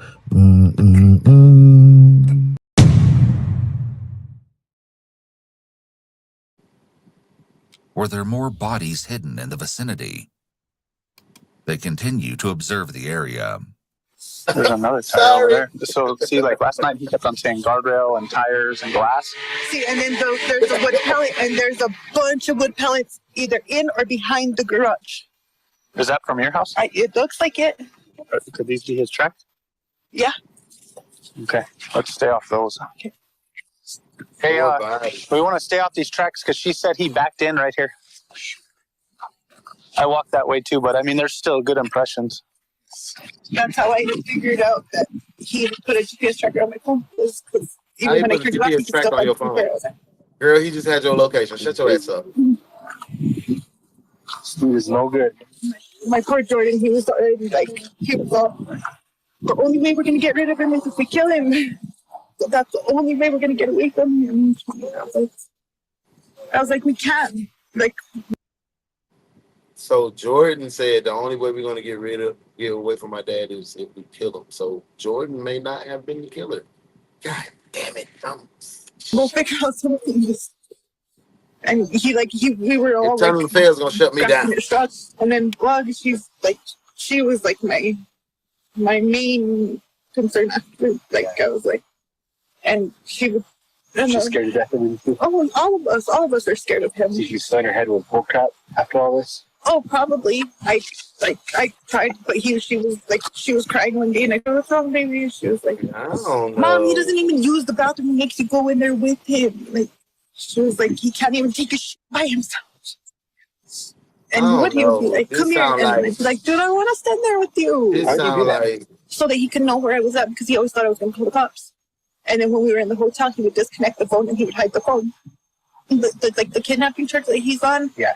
I looked it up. Yeah, I don't trust that, and there's man. a charge and all this stuff that wasn't on his paperwork, but it's because they dismissed the charge. Yeah. And all he got was the kidnapping. Still a pretty serious damn charge. It was true. Thomas had an extensive criminal history, including violent offenses that spread over the previous 20. So this what be blowing my mind. You know this man had an extensive criminal history, goddamn Tracy. Now, his extensive criminal history didn't make any what so different when you were laying up making y'all was having a good time. But now that you in this shit, now all of a sudden you so goddamn, everybody terrified. I don't see it be. I hate to feel like I don't believe, you know what I'm saying, if she's a true victim, but I don't believe her. Now you're so abused. Now Jordan ain't say, my daddy abused me. He said, oh, he's trying to put this on me. He would have came off TOP and like, oh man, that made me beat me. He made me do this. If this is my chance to get away, if he said, let's kill my daddy, he would, as soon as he came in contact with 12, he was like, oh man, this what happened. He got your other baby. Jordan dude. That's not Thomas' baby. That's your other baby from somebody else. You let him kill your child. Yeah, he didn't kill his child. I don't know, man. I'm sorry. I'm not blaming the victim, but I need some more. In fact, he'd later be referred to by the New Mexico State Police Chief as a career criminal. He more than earned the title. In 2003, he was found guilty of battery on a household member in Santa Fe. In 2015, Thomas pleaded guilty to kidnapping and aggravated battery against a household member. His sentence consisted mostly of supervised probation. The following year, in 2016, a criminal complaint was filed in Sandoval County, New Mexico. Apparently, when Thomas's probation officer checked in on him, a woman who was his girlfriend at that time answered the door and seemed to be exhibiting signs of battery.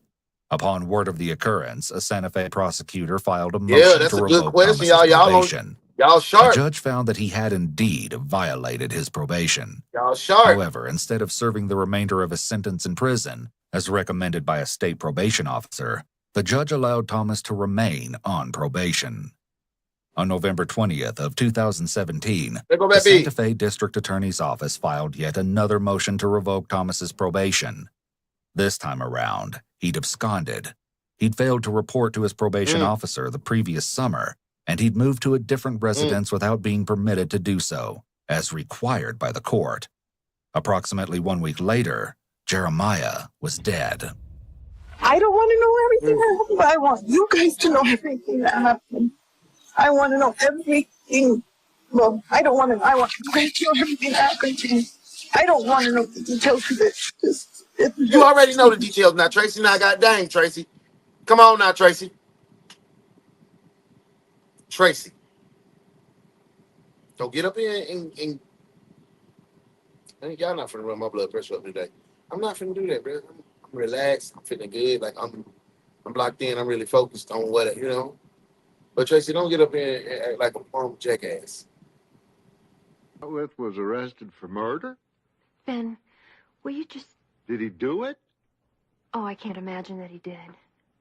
He is such a gentle, kind, intelligent person. Oh, he sounds like some kind of nice guy. He is. He's Arthur Saxon. From the radio? Yes. Oh, you'll like him, Ben. He's smart and he's clever. He's a genuine, true jackass.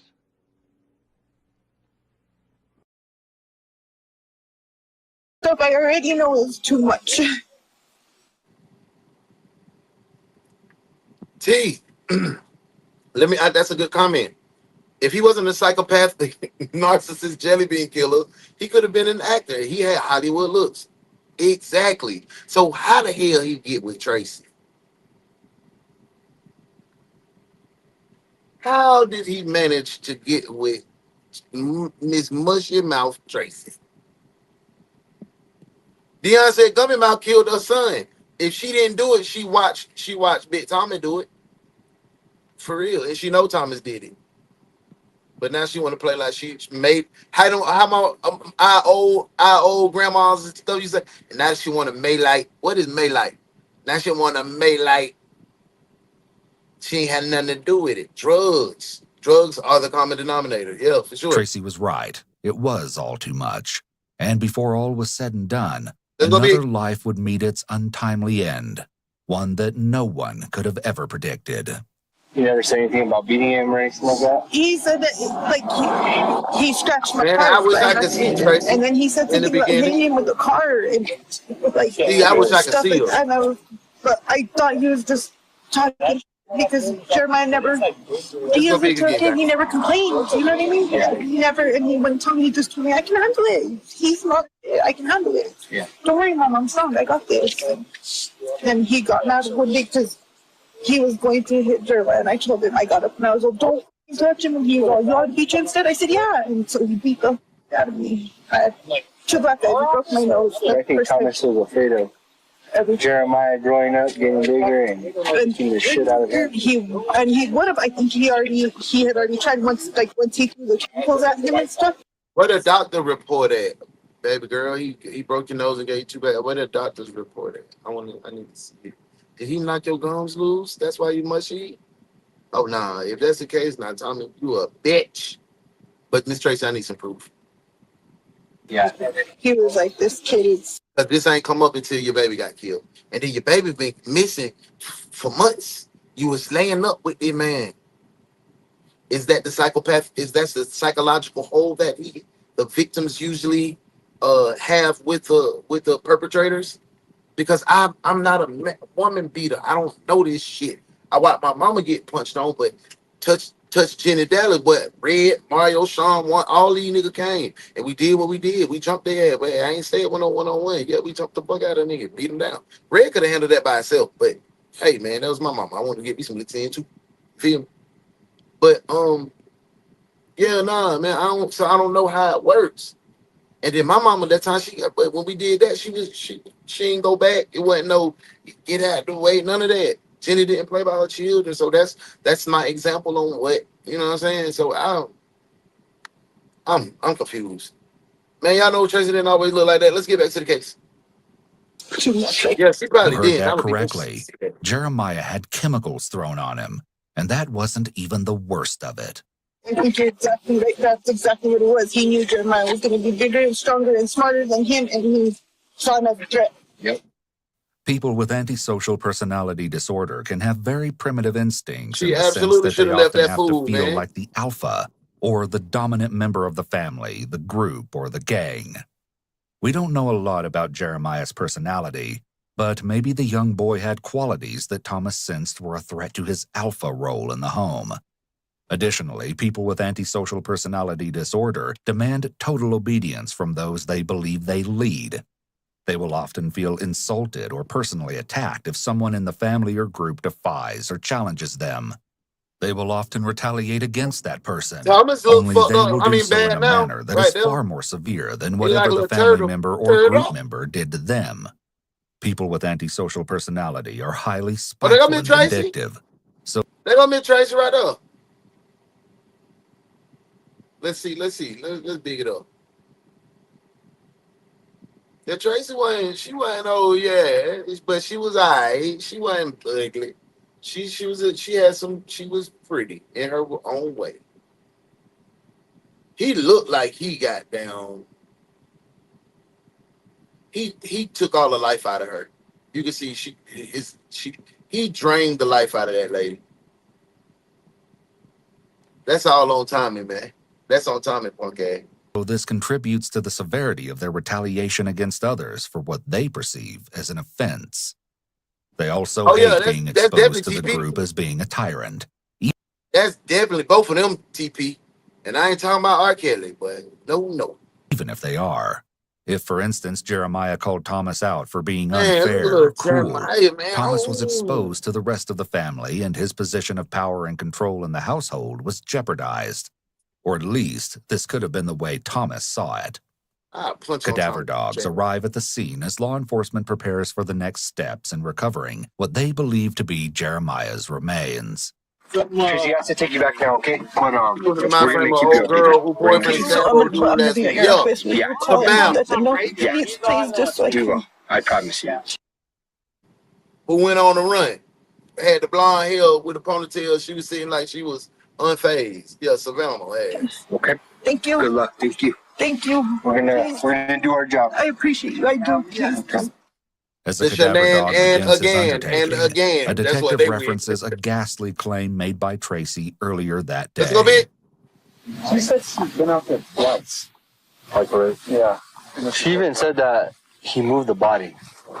Or possibly. No, she said that he would threaten to move the body if she didn't do what he said and all this crap.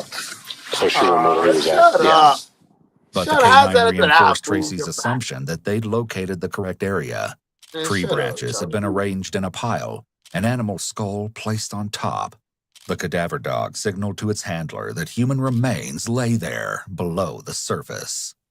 While January 27th had proved to be a terribly heartbreaking day, the developments that came along with it were paramount to the case. In addition to uncovering the location where Jeremiah's remains were believed to have been hidden, a search of the deserted rental home was conducted upon issuance of They keep saying it was believed, man. We still the ain't talked search to the little warrant. girl yet. And man. within those walls, haunting glimpses into the terrible conditions where Jeremiah spent the unbearable ending to his young life would be exposed. Look for blood in the bathroom and in the bathtub. Can I get a call number? Yeah, I was coming. You awesome. Here's a rag. A bag? They just called and said at the safe house the little girl said that he would lock the little boy in the kennel. Yeah. Dog kennel.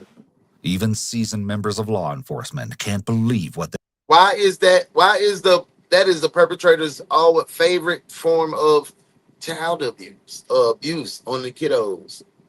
Right. Why is that always the thing? Like, put their ass in a cage, in a kennel. Y'all know how it is. You get someone you feel out of your league and you would do anything they ask. Yeah, you crash out and then they be stroking you right and you crash out. they're hearing. You So know this is where they were locked in. hypnotized. Yeah. It's freezing in here. On January 28th, the following day, an extremely complex and intricate excavation was carried out at the burial site. Oh, God, Various bro, members in of the law box. enforcement went to great lengths to preserve evidence. After several hours of painstaking efforts, the plastic storage container was finally extracted from the ground where it had been dumped upside down. An autopsy was performed on Monday, January 29th, the morning after remains believed to be those of Jeremiah had been located, and the findings were deeply disturbing. Law enforcement would become privy to all of the horrendous details relating to how the injuries were sustained as the story would continue to unfold. And as you'll see, the types of cruel wounds inflicted on the child could have only been conjured up by the most evil of minds. Jeremiah's younger sister was able to shed some light on how her brother had met his horrific end, though she wasn't able to provide the full, Yeah, Tracy gruesome got a picture. real strong face. She underwent 2 separate forensic interviews. This type of interview is conducted with minors for the purpose of getting information about or any violence the child may have witnessed. Initially, on January 26th, when asked where Jeremiah was, she stated that he was living with a relative of Thomas in the city of Mora, New Mexico. Coincidentally, her answers relating to Jeremiah's alleged whereabouts mirrored those that had been provided by Jordan during an interview he'd participated in at the sheriff's office that day. Tracy's daughter underwent her second forensic interview after speaking with her mother on January 27th. Tracy directed her to reveal the whole ugly truth, and this time around, her daughter's answers to questions were significantly different. Based on her account, Jeremiah's last few weeks at that rental property could only be described as hell on earth. Thomas had abused Jeremiah to the point that he needed a cane to walk, and at times would use a wheelchair. Horrifyingly so, Thomas would often confine Jeremiah to a dog kennel. The little girl stated that Tracy would slip Jeremiah food and water so long as Thomas wasn't aware. You said your narrow, dumb, dirty, filthy.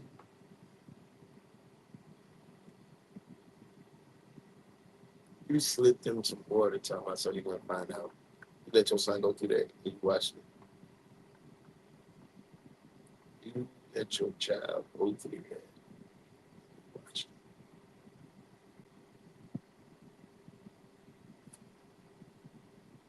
I mean, it'd be hard for me to find sympathy and empathy for the situations because of the type of mother that I had.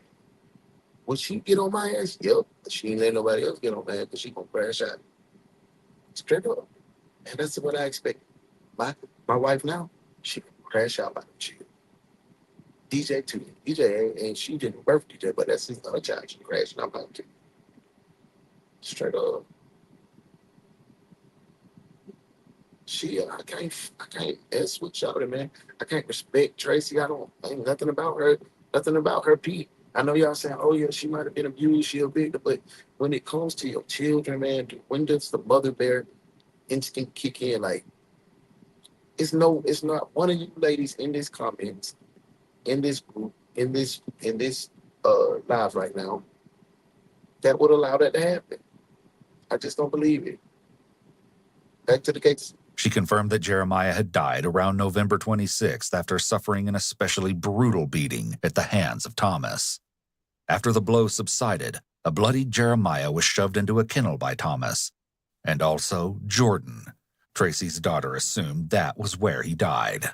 Sometime after he was gone, according to the account, Thomas and Jordan then moved Jeremiah's body to a futon located in one of the bedrooms.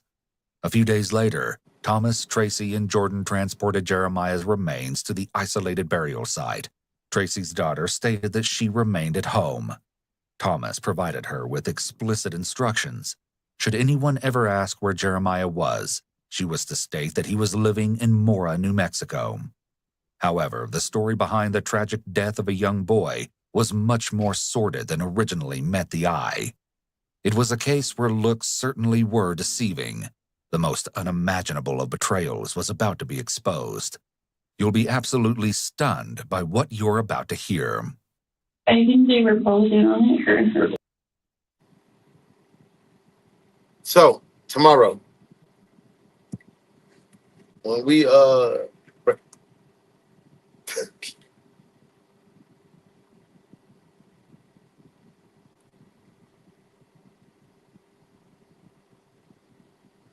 gonna let y'all go ahead and cuss me out. I'm gonna let y'all go ahead. But tomorrow, when we come back, we got some more to go.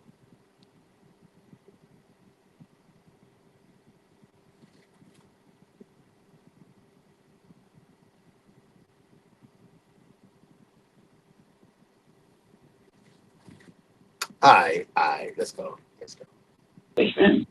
Even women will kill a child. They will. She said she wasn't crying at all. No, sadness in her eyes whatsoever. Or like the details she told me was just like, what the that's how I know this is true, because of the details. Tracy put on a completely different front at the scene where Jeremiah's body was disposed of. Exactly. That shit that she was doing, Eli, he did it, he did it. It's easy to say that shit to dodge accountability, little lady. You ain't nothing but a dog. I know y'all was gonna cuss me out. I was gonna stop it, but I knew y'all was gonna cuss me out. So we gonna vibe out. She's sobbing intensely, typical of the way any mother would be grieving her deceased child. Tracy appears to be in severe emotional pain. However, the inmate has described the behaviors of a person with severe antisocial personality disorder. No remorse, no empathy, no taking accountability, and no regret for what she allegedly admitted to the inmate relating to what she and Thomas did to Jeremiah. If what the inmate is saying is true, This means that Tracy has the ability to morph from a cold-blooded killer, void of any empathy or remorse, to a seemingly grieving mother. Shockingly so, it appears those tears at Jeremiah's resting site were not at all genuine, but purely manufactured. You know? Yeah, some people are sociopaths and they can separate themselves from that. You have to be careful. Indeed, people with antisocial personality disorder can separate themselves and separate their emotions from a situation or from the memory of the wrongdoing they committed. She said if they would throw chemicals on I ain't even gonna say nothing. torture him, pretty much. And That was she my said neighbor she coming. She said, said she had the the grass fact leaves a little house. that was mine. To me, she didn't care about me. She does anything. Because I heard her talking to other girls about her kids. She won't need the other one. Failing to mention a deceased child could be interpreted as a parent being in denial, which can be typical of someone who is suffering mentally and emotionally. However, the angle the inmate presents on Tracy's behaviors is one of complete... Yeah. Tracy face real strong. Tracy face real...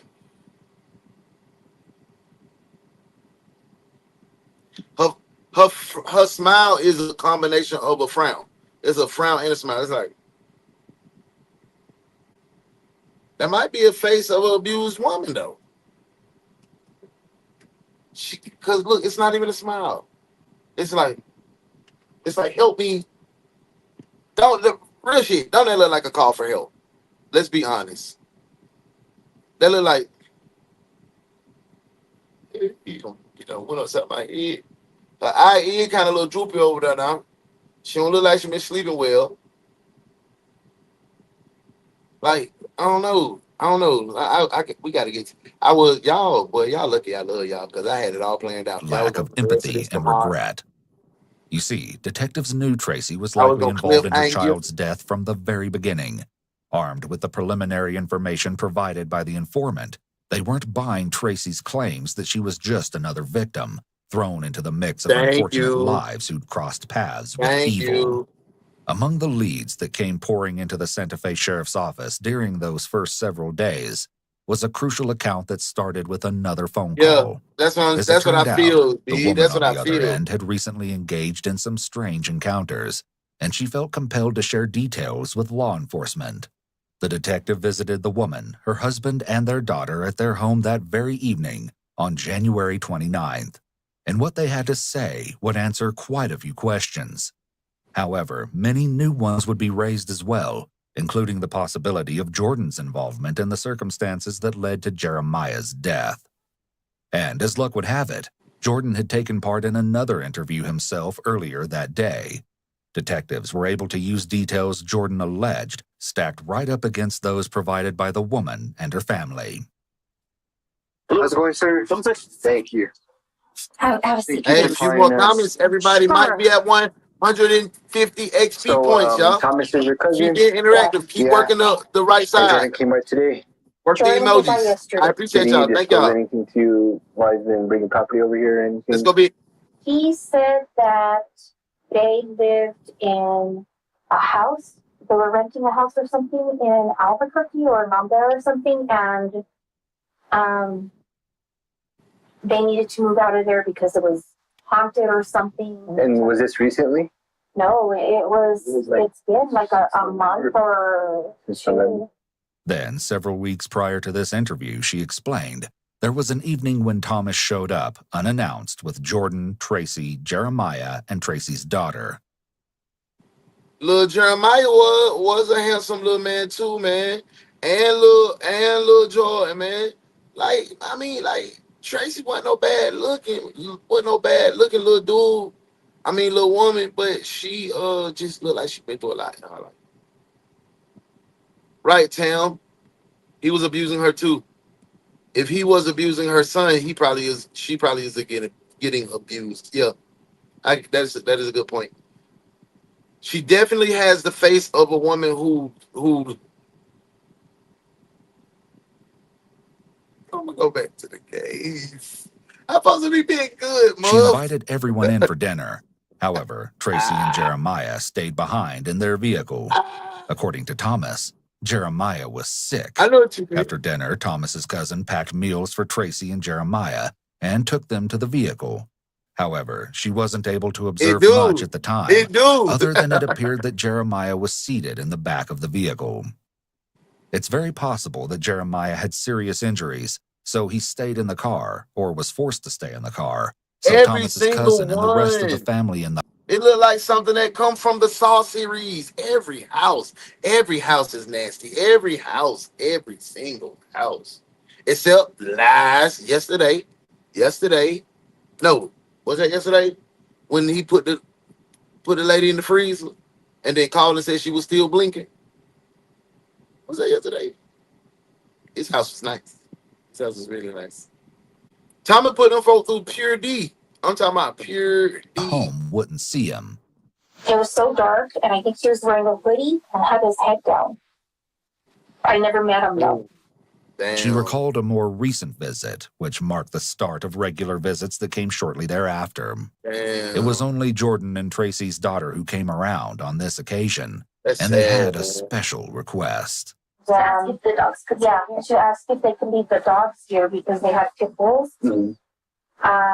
Because they had gotten kicked out of their home or whatever, and Tommy got arrested. You remember how long ago that was? And the mom got arrested. It was when Tommy had gotten arrested. Okay. In the days that followed, Jordan and Tracy's daughter visited the woman's home on multiple occasions, mostly tending to the pit bulls. Yeah. When she inquired about Jeremiah, she was told that he was at a boys' ranch. She found it concerning that Tracy's daughter was being cared for by Jordan, someone of no that's relation weird. to her. Then, one day prior to the interview, Jordan dropped some mind-blowing accusations during the course of a conversation with the woman's husband. For some reason, he said that he's trying to pin that little boy's dead. I said, what? Like, what are you saying? He's all, oh, my dad would beat him. And he said he tried to get out one day and he put a gun to his face and brass knuckle or something like that. He goes, if you say anything, you better say this or I'll kill you or something. She explained that her husband then conveyed to her what Jordan had said. When Jordan returned to the property later that afternoon, she had to hear it all for herself. Is it true what you told my husband? He said about the little boy? And he said, yeah, and then he just pulled the penis too. We stayed talking about an hour. I think he beat him to death and he snapped his neck and dang. And he had cuts all over his leg and everything because he messed up his Cadillac a little bit and he didn't pick up the poop from the dog and we didn't abusing him. But I can't do nothing because he killed me. He told me that that Tommy had kept him inside barricaded, like a prison. That he would keep him inside, that he would lock him up, he would bolt them, and that they couldn't even take a shower or use the bathroom because they were locked inside the rooms. Mm-hmm. He said something about him doing meth. I told you. He said that one time he had seen she had that meth mouth. Tommy punch Jeremiah and knock out his teeth and maybe break his jaw. They were all afraid of him, that he would threaten to kill them. Mm-hmm. Jordan then alleged that he'd attempt to protect Tracy's daughter from the beatings and that he should have done the same for Jeremiah. But his story of what happened to Jeremiah in the end was different than what we've heard before. He had questioned Tommy about Jeremiah, and that Tommy just gave him. And then, like, a couple of weeks later, Tommy told Jordan, I'm going to tell you what happened. And that he told Jordan that he killed him. He said that Tommy put a gun to his head and told him that he better take the fall for it or else he was going to kill him. He didn't protect Jeremiah because he was afraid, because Tommy had brass knuckles and he had a knife. Then he arrived at the point of the story where Jeremiah's life ended. Tommy picked up Jeremiah and took him into the room and bolted it and turned the radio up really loud. And that the mom was in jail at the time when it happened, and that Tommy fed her some kind of shit excuse that Jeremiah had an infection or something. I don't know. I don't even know what to believe. he thought that, or thinks that Tom buried him. So Tracy was in However, prison? this version definitely didn't agree with the one Jordan had provided to law enforcement earlier that day. It was far more detailed. Apparently, his own self-preservation instincts kicked in at that very time, like father, like son, as they say. Knowing full well that Thomas was attempting to pin the whole thing on him, the floodgates opened, and the most horrendous of details finally came spilling out. Please be advised that the following segment may be disturbing for some viewers.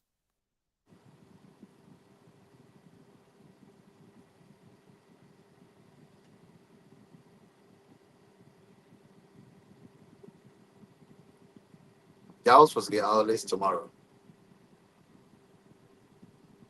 According to Jordan, Thomas beat Jeremiah with brass knuckles, a cane, and a homemade spear in addition to a 5-pound hammer and his steel-toed boots. He would lock Jeremiah in a kennel and forced him to wear adult diapers. Thomas would urinate on him. Thomas's extremely cruel behaviors demonstrated his enjoyment of the process of inflicting pain and suffering on others. And it seems that he enjoyed doing this to those who were vulnerable and weaker than him. People with severe antisocial personality disorder can often display this particular trait, where they enjoy the process of developing and thinking about torture methods, and then they enjoy the process of inflicting these methods slowly upon their victims. Doing so slowly allows them to extend the process and the enjoyment longer. They derive a sense of power and control. It's both the planning and thinking phase and the actual process of inflicting that give them satisfaction. Jordan alleged that Jeremiah had been strangled to the point that he lost consciousness on more than one occasion. Each time, Jordan was sure Jeremiah's life had been brought to an end, but Jeremiah continued to awaken, only to endure more excruciating torture. He confirmed that Jeremiah's final beating occurred during Tracy's prison stay toward the end of the previous November. The altercation began in the living room of the dilapidated residence. Thomas allegedly punched Jeremiah in the face and on his body repeatedly, then dragged him through the kitchen, the bathroom hallway, and into Thomas's room. Once there, Thomas continued to punch a bleeding Jeremiah in the face with such force that some of his teeth were said to have been knocked out. It was then that Thomas shoved Jeremiah's lifeless body into a dog kennel. By this time, Jeremiah was likely deceased, as far as Jordan alleged. According to Jordan's version, Thomas pointed a sawed-off shotgun at him and ordered Jordan to assist with his nauseating plan. Jeremiah's body was moved to the shoddy black futon in his own bedroom, and that was where Tracy reportedly located her son on November 26th, when she returned home upon her release from the detention center. Jeremiah was then moved yet again to the garage on the premises. Shortly thereafter, You came home. You came home from prison to see your baby on the futon. Then eat up. And then you say, "Oh, cool. I help you move the body." Thomas allegedly forced Jordan to accompany him on a trip to the local Family Dollar store, from where they stole supplies including plastic sheeting, duct tape, and rubber gloves. When they returned home to their garage, Jordan asserted that Thomas threatened to harm both him and Tracy if they didn't assist him in disposing of the child's body. Jordan and Thomas wrapped Jeremiah's body in the plastic sheeting and duct tape. His remains were then forced into a plastic storage container. In order to close and secure the lid, Thomas allegedly knelt on top of the container and wrapped it in duct tape. It was approximately 2 to 3 days before Jeremiah's remains were disposed of yet again. This time, it was the deserted spot near the highway where Thomas forced Tracy to watch as he and Jordan dug the hole that was intended to serve as Jeremiah's final resting place. It seems Jordan had failed to provide some essential details while pleading his case to the cousin. Because he was trying to be maybe smooth. he'd done his best to not reveal his role in the whole catastrophe. Yeah, man, it's thought, and perhaps the cousin was pondering the very same thought. She reiterated that she feared for the safety of her own family. In addition, she expressed her worry for Tracy's young daughter. I can't give you too much information about the case, but I understand you guys are worried about your safety, of course. We have made arrests so far. And some information has been discovered, of course, to arrest these people on that. At that time, Jordan had joined Tracy and Thomas at the Santa Fe Detention Center. As the interview neared its close, the detective explained that remains were recovered, and though it was believed they are those of Jeremiah, DNA and dental records were to be used to confirm the identity with certainty. The investigation continued at a rapid pace, and the storage unit was searched on January 30th, the following day. Sure enough, the items uncovered behind those locked doors just further confirmed the absolutely chilling nature of the disastrous situation. A wheelchair and a large hammer were among the evidence recovered. A few days before, back on the morning of January 26th, you probably remember when Tracy and Thomas spoke on that three-way call coordinated by Jordan, prior to both parties being transported to the sheriff's office.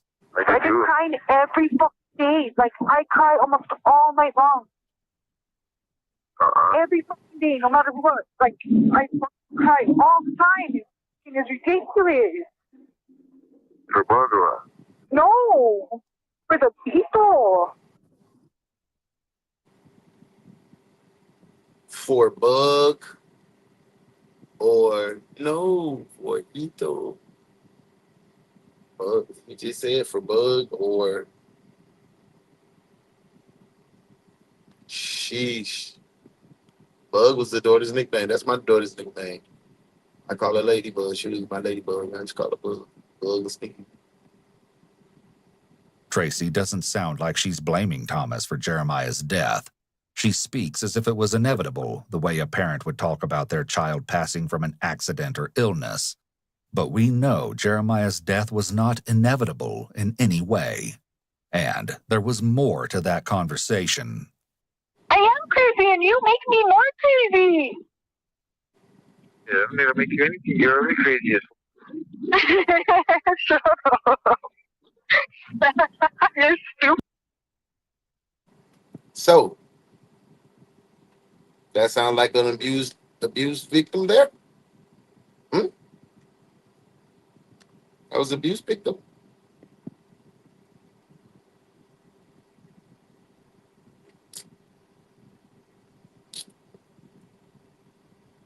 What?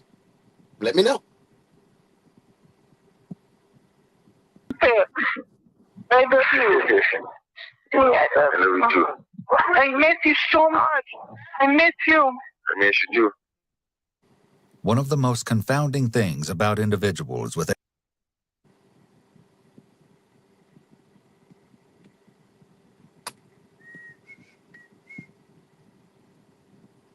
antisocial personality disorder is their ability to adjust their behaviors and interactions with others depending on the circumstances and on what suits their needs. Like a chameleon, they can take on different identities. In this phone call, Thomas also talks about family, spending the day with the kids and going to the zoo when he gets out, and date night with Tracy. He sounds like a family man who cares about his partner and their children. However, we know what Thomas did to Jeremiah, and it shows that when he switches to one of his other identities, it is one of pure evil. When Tracy concludes the call by telling Thomas that she loves him, it could possibly indicate that Thomas had her blessing when he murdered Jeremiah. But the sentiment seems to have slipped away quickly, and Tracy had a change of heart shortly thereafter. Soon, she and Jordan had become allies and were positioning themselves to place all blame on Thomas. The following call came just 2 days later. Listen to me, son. This is what I want you to do. I want you to go and get all the titles from Juan.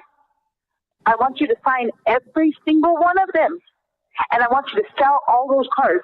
Well, except for the Benz, and if you want the Caddy, whatever. Keep one for me and one for you. They had to make plans. The tables were beginning to turn. That's the thing. Your dad is putting all this shit on me, so I might not get out for a while. They're charging me with child abuse resulting in great bodily harm or death. So I'm getting charged with the exact same thing he is. Tracy was seeing the writing on the wall. Despite that, while her son's body was being extracted from the ground at that very time, she was still able to take some satisfaction in an alleged conversation between the police and Thomas, one that she shared with Jordan. And he got all hurt and fucking almost started crying and some more shit because the cop told him, "You're a child killer. You like to beat women and children. And if we had the death penalty, you would fry, motherfucker." And his dad was all freaking out. Tracy's laugh shows her lack of concern for whatever consequences Thomas has to face. A stark contrast from 2 days prior, when she and Thomas were saying how they love and miss each other. It seems like the members... Now, let's look at this from a different perspective. Is Tracy the one that's getting beat? Or does this picture look more of Tracy is the mastermind? Thomas is the one that lacked the confidence and security. Tracy was cool with what Thomas did. That's why she was feeding him breadcrumbs, her son. When no woman in their right mind would allow that to happen. They would lose their life before they watch a man do that to their kid. That picture now shifts and looks like this is the mastermind. Now who looks like the abuse victim in that picture? Honest.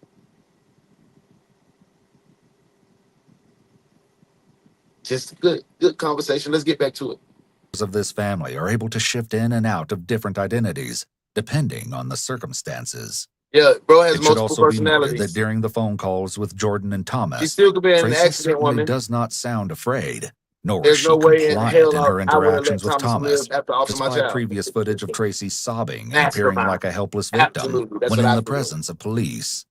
Typically, domestic violence victims have been forced into compliance because they fear that fighting back, or even arguing back, could trigger the perpetrator to be abusive. Tracy overall presents as an individual with no remorse and little to no feeling for her dead son, who was murdered after enduring unthinkable torture.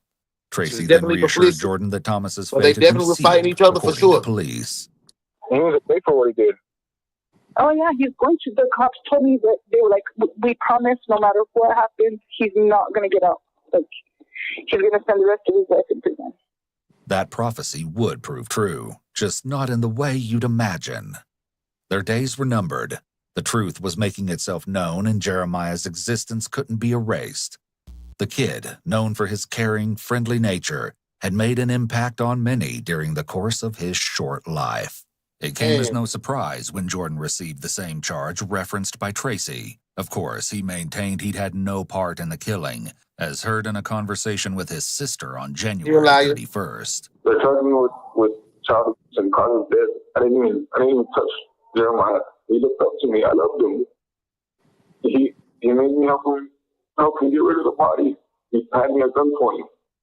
Obviously, law enforcement didn't buy his claims. Thomas continued his theme, as evidenced from the following prison phone call that occurred in early April, likely between Thomas and his mother. If they really were to look at things, they could tell that Julian did this because she already changed the story so many times, so he's the one who's lying. Whenever this stuff happened, I was asleep in my room. They were jumping around. I thought they were messing around, wrestling and stuff, and I yelled at them to cut it out, and I went back to sleep. Of course, from there, all blame fell on Jordan. But as the three defendants continued to maneuver, the charges remained, and rightly so.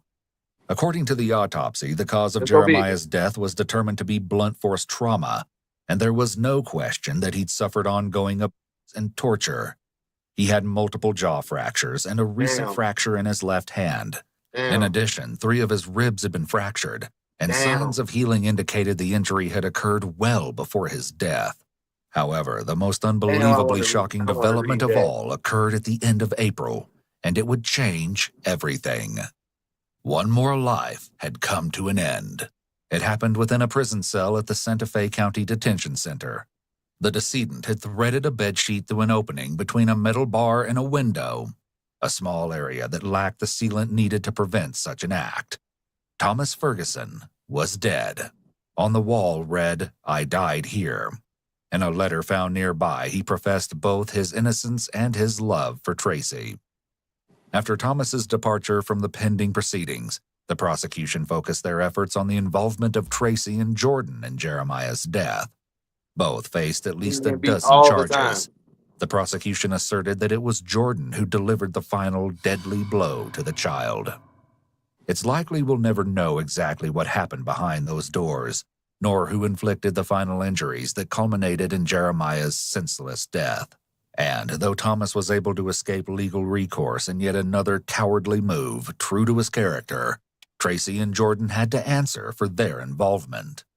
In November of 2018, Tracy pleaded guilty to child abuse resulting in death. And a final twist, in continuing with the whole theme of this disturbing story, she also agreed to testify against Jordan. In exchange, she received a 12-year prison sentence.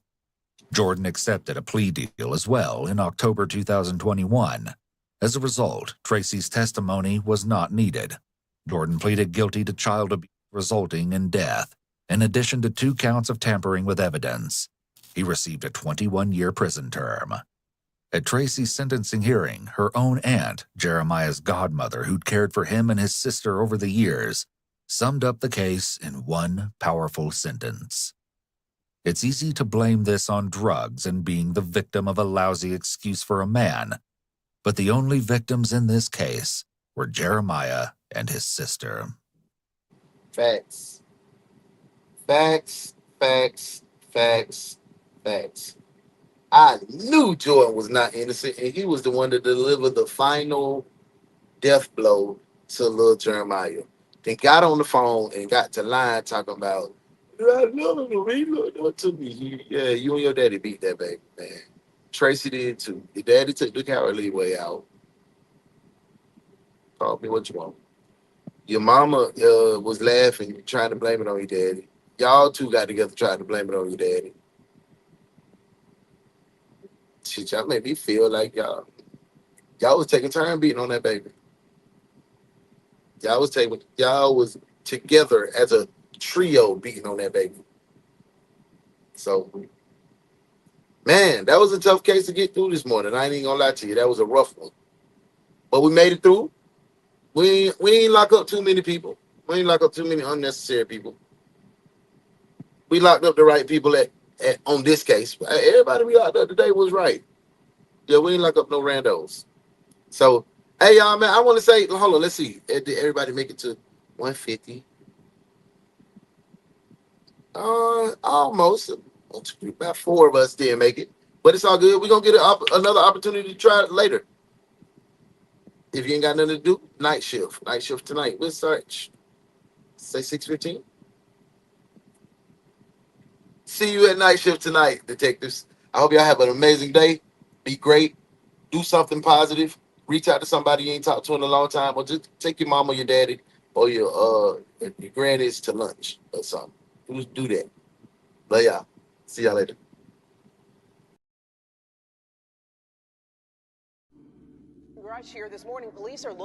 The only detective agency capable of handling these grotesque and obscene cases. Look no further than DaOne's detective agency, where evidence does not matter. We lock you up and figure it out later. DaOne's detective agency, with your captain, Uno the One.